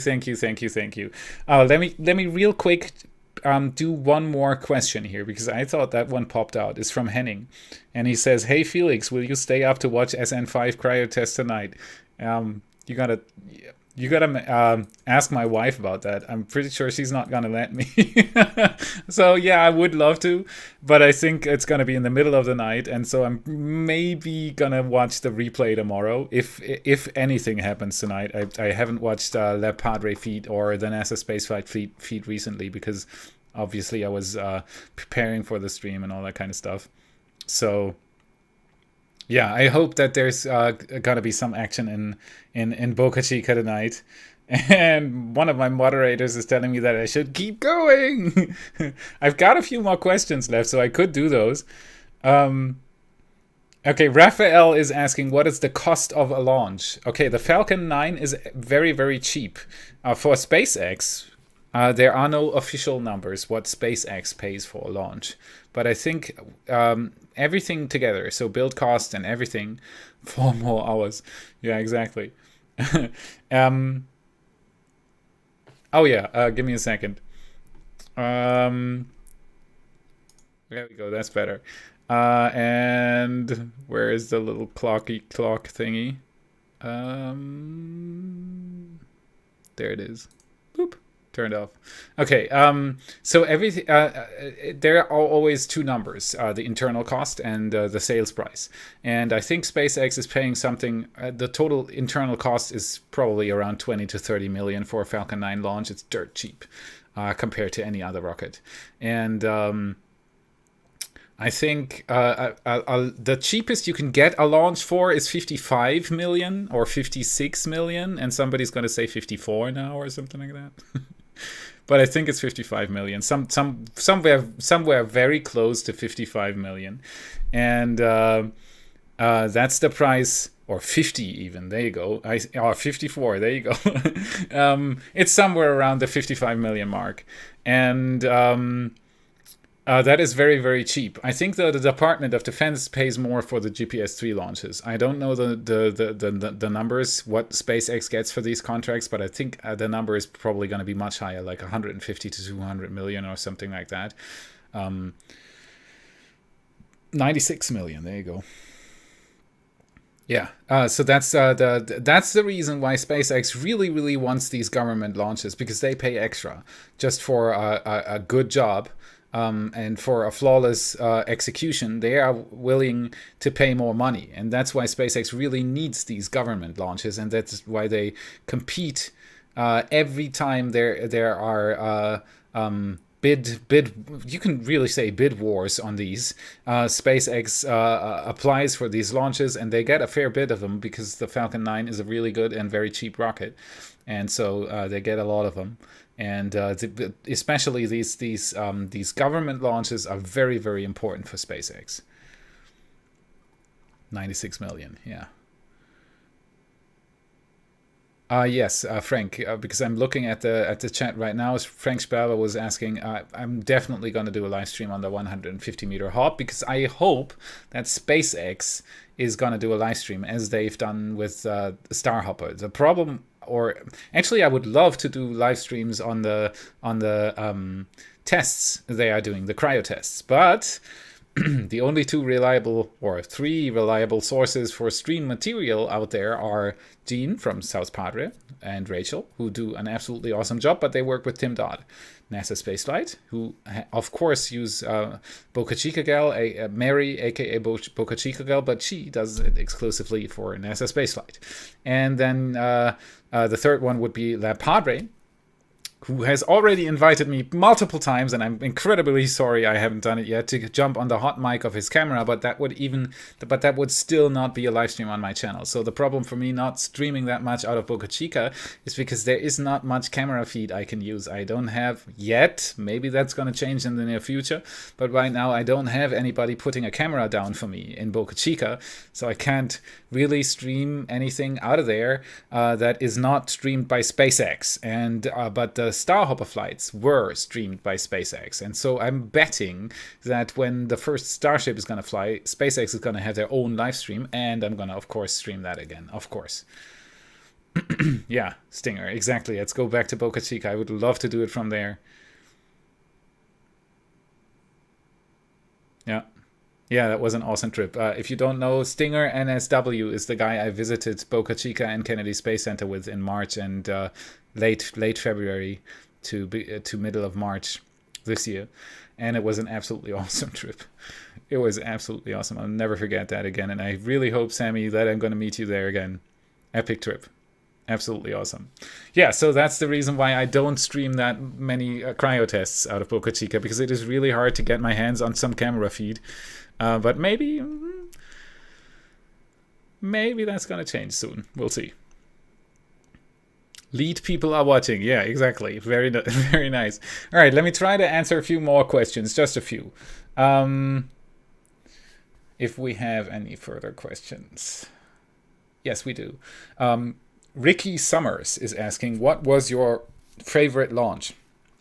I'm kind of biased here because CRS-20, because that was the only launch I've seen live yet. And seeing something live is as absolutely fantastic as the first Falcon Heavy launch was to watch it. I had goosebumps watching it on and that was just before I started my channel, so I never did a live stream on it. But I watched a live stream, and I think it was Everyday Astronaut back then. I watched a lot of his launch streams. Of course, he's really, really good. And the first Falcon Heavy launch was absolutely stunning to watch, but seeing it live is even better, and so it would be CRS-20. I watched that again with Stinger NSW there, and it was a blast to see a launch live. So I would have to say that CRS-20 was my favorite launch so far, because I watched it live on a boat, and it was absolutely epic. Yeah, it was absolutely epic. If you can, go watch a launch live. It is so worth it. So worth it. Aurum Germany is asking, do you use the telescope in your background? Yes, I do. Recently watched the moon with my kids through it. I don't have that much time anymore to use it as I did before starting the YouTube channel, because it is a super time-intensive job. Any content creator that does content on a regular basis will confirm that to you. It is it's not the easiest job, but it's so much fun, so I love doing it. But my two main hobbies are astronomy and flying. I'm a paramotor pilot. I haven't flown in 2 years, and I've used the telescope twice in the last 12 months or so. It's just because I don't have that much time anymore, and when I have time, I use it to sleep, because I have to get up early and work the whole day. Putting out 2 episodes per week is a lot of work. So, yeah, not that much recently, but hopefully that's going to change soon. If Alex, my new editor, works like crazy, maybe I have more time to use the telescope. Good question. Thank you. What is the cost of launch? We had that. John Franklin. Will we ever see the Octagrabber in action? Unlikely, because that for everybody who does not know, the Octagrabber is that little autonomous robot that drives out onto the deck of the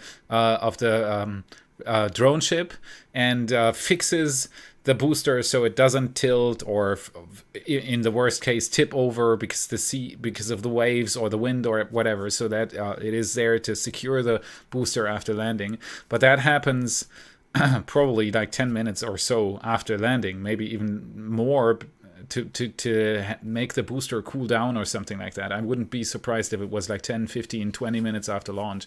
And so that basically, maybe Elon Musk will Twitter some footage. That could work, but not on a SpaceX live stream, because they would have to have the have the feed running for 20 minutes or so on the boat. They probably won't do that.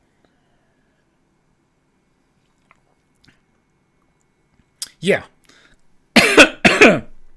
This is a really long stream and my voice is about to go away, so I'm going to wrap things up here. We just passed the 3 minutes, the 3 hours mark, and it's almost midnight over here.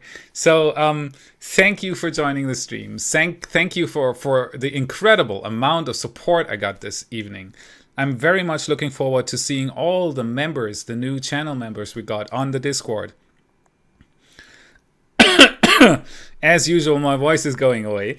Don't forget to link your YouTube account inside the Discord app so you can actually join the server. See you there. I'll be online tomorrow. That's for sure.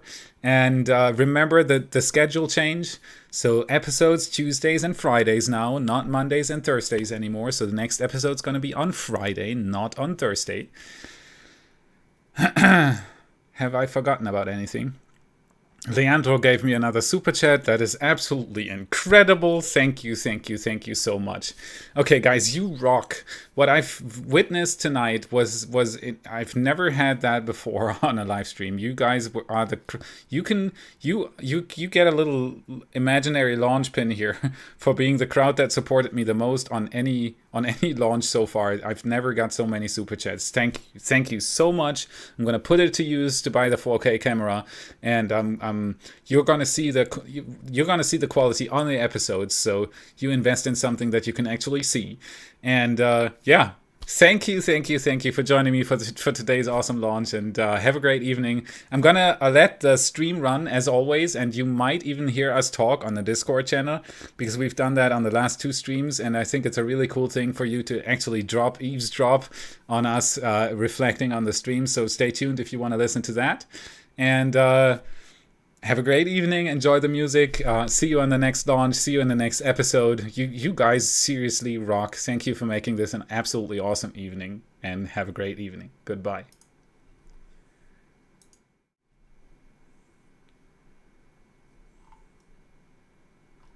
And why is it not playing? There we go. Have a great evening.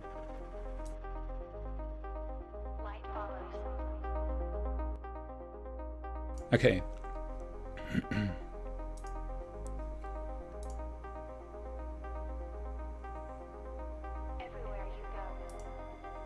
Woohoo! Good evening, everybody. Your microphone is still muted.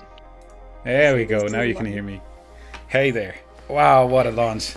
That was Hello. absolutely epic. Yeah, that was amazing. Absolutely epic. Ah, perfect again. So much fun. Yeah, and the community was amazing. Like, the comments were just coming and coming. That was great. Yeah, chat was racing. That was absolutely incredible. Really, really nice people. Wow. Yeah, hard to keep up. So much fun to do this. I'm so. The first time the Lutheran baby is used like this. Yeah, I'm still stoked from the launch, and it was just incredible. This is amazing every time. I love launch streams so much. I could do that every like 2 days or so. Your microphone is still open, Felix. Yeah, I know. Deliberately. Great stream, Felix. So tired after 3 hours. Yeah. Yeah, that's the typical length of my streams. It's just so much fun. It's the only way for me. I've said that on live streams as well. It's the only way for me basically to interact with the people that are not YouTube or Patreon members, and it's the only way for me to interact with these people. And so I enjoy that every time. It's incredible that this passion is shared by so many, and it's just fantastic. Absolutely. Mm-hmm. Yeah. And we've got a lot of new members today. This is really, really cool. I'm so looking forward to. Who do we see here? One Adam 12 has. Oh wow, so many people. Let me see. Let's start up there. So we have Felix. Yeah. Might be a good time to also mention how people who are listening on the live stream can join the conversation. Yeah, this is the Discord channel where mostly right now my team is sitting, the moderators themselves, and they decided that it was a really cool idea to let everybody listen into this. So this is live from our Discord, and if you want to join in on the conversation, you can do that by becoming a patron or a YouTube member, and the lowest level actually is enough for that. And that is, like I said on the stream, that is just there to keep the trolls out, and it really makes for a great community. And we've had quite a few people here joining us today. Johan Trim has made it in. One Adam 12 has made it in. Rod Anderson has already made it in. Painkiller has made it in. We've got some awesome launch pictures from Jared. He was at the launch again. Damn, Jared. So that is really, really nice. Yeah, nice pictures. Yeah, and hopefully plenty more people will join who became a YouTube member today, because it's always fun to actually get in contact with these people. Beautiful pictures there from Jared. Really nice. Envy. Yeah, did he take them himself? Yeah, he lives very close by. I met him twice at our meetups in at the Kennedy Space Center in Titusville, and after that too. And I went to Kennedy Space Center with him, and Sammy, and Dave Lavoie was with us as well. Awesome days there, and he lives close by. And he's very close to getting media accreditation. I'm crossing my fingers for him so he actually gets that. Someone in the chat is asking where they can find the Discord channel address when they became a YouTube member. You have to install the Discord app on your PC or your smartphone, and then inside the Discord app you have to go into the app settings and connect your YouTube account to your Discord account. So inside the Discord app, there's an option in there where you can say, I want to link my YouTube account with Discord. And then automatically, after you've done that, the Discord channel just appears in your Discord app. That's all you got to do. And I really hope that many of the people that joined today actually do this step, because there are some really, really nice people in here, and it's always worth just if you don't even want to chat, there's so many discussions. There are so many discussions going on in here that it's just interesting to look at it. So it's definitely worth it. I think so far only one Painkiller has got here. No, from the new YouTube members. Ah, yeah, no, but there were so many before that. Who are those then? One Adam? Maybe they were just after the episode. Oh yeah, it's true. Yeah, that's what I mean. Then these, I will probably have to. There is a tutorial video for the Patreon members. I might want to do a tutorial with video for the. Let me just give me a second. So, yeah, authorized apps. There you go. That's what it's called, isn't it? No. Maybe. Give me a second. No. It's called Verknüpfungen. What's the English word for links? Yeah, it's actually literally just called links.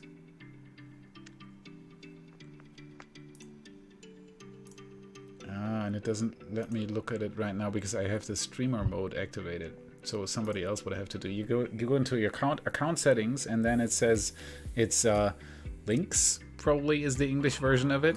It's connections. Connections. In English Discord. Exactly. So it's connections. The setting is called connections, and in there you link your YouTube account. That's all you got to do, and then the Discord channel just pops up magically, and Discord does the rest. It's actually a pretty good integration. On Patreon, it took me a lot more work to integrate my Discord server with Patreon, because you need a bot that manages the people that come in and gives them roles and all kinds of stuff. On YouTube, you just natively just connect your YouTube account with a Discord account. It'll find out that you are a YouTube member of this channel, and it'll see, okay, there's a Discord server for that channel, and it'll just put you in there, and that's it.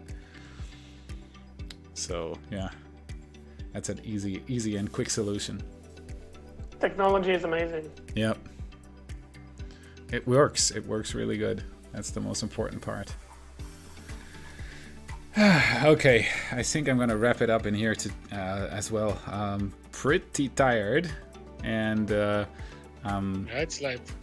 It's very late. Oh, it's almost midnight. No, actually past midnight, and yeah, I need some sleep, and I gotta work tomorrow. So yeah, again, to everybody still listening, thank you. I'm watching the chat right now. You guys are absolutely awesome. Luke, thank you for the membership. There's somebody else who just became a member as well still. Yeah, Tamas, thank you. And join us on the Discord. Don't forget to join us on the Discord. If you're still listening to this, do it. It is absolutely awesome. If you've become a member, join the Discord. It's really worth it. All right, guys, have a great evening, and see you all on the next episode, I guess. Goodbye. Thanks, Felix. All right, see you, Felix. Bye. See you, Felix. Ciao. Okay. But they kind of...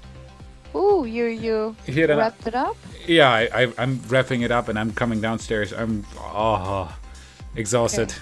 Very exhausted. I look into that. Then the reaction roll doesn't always seem to work.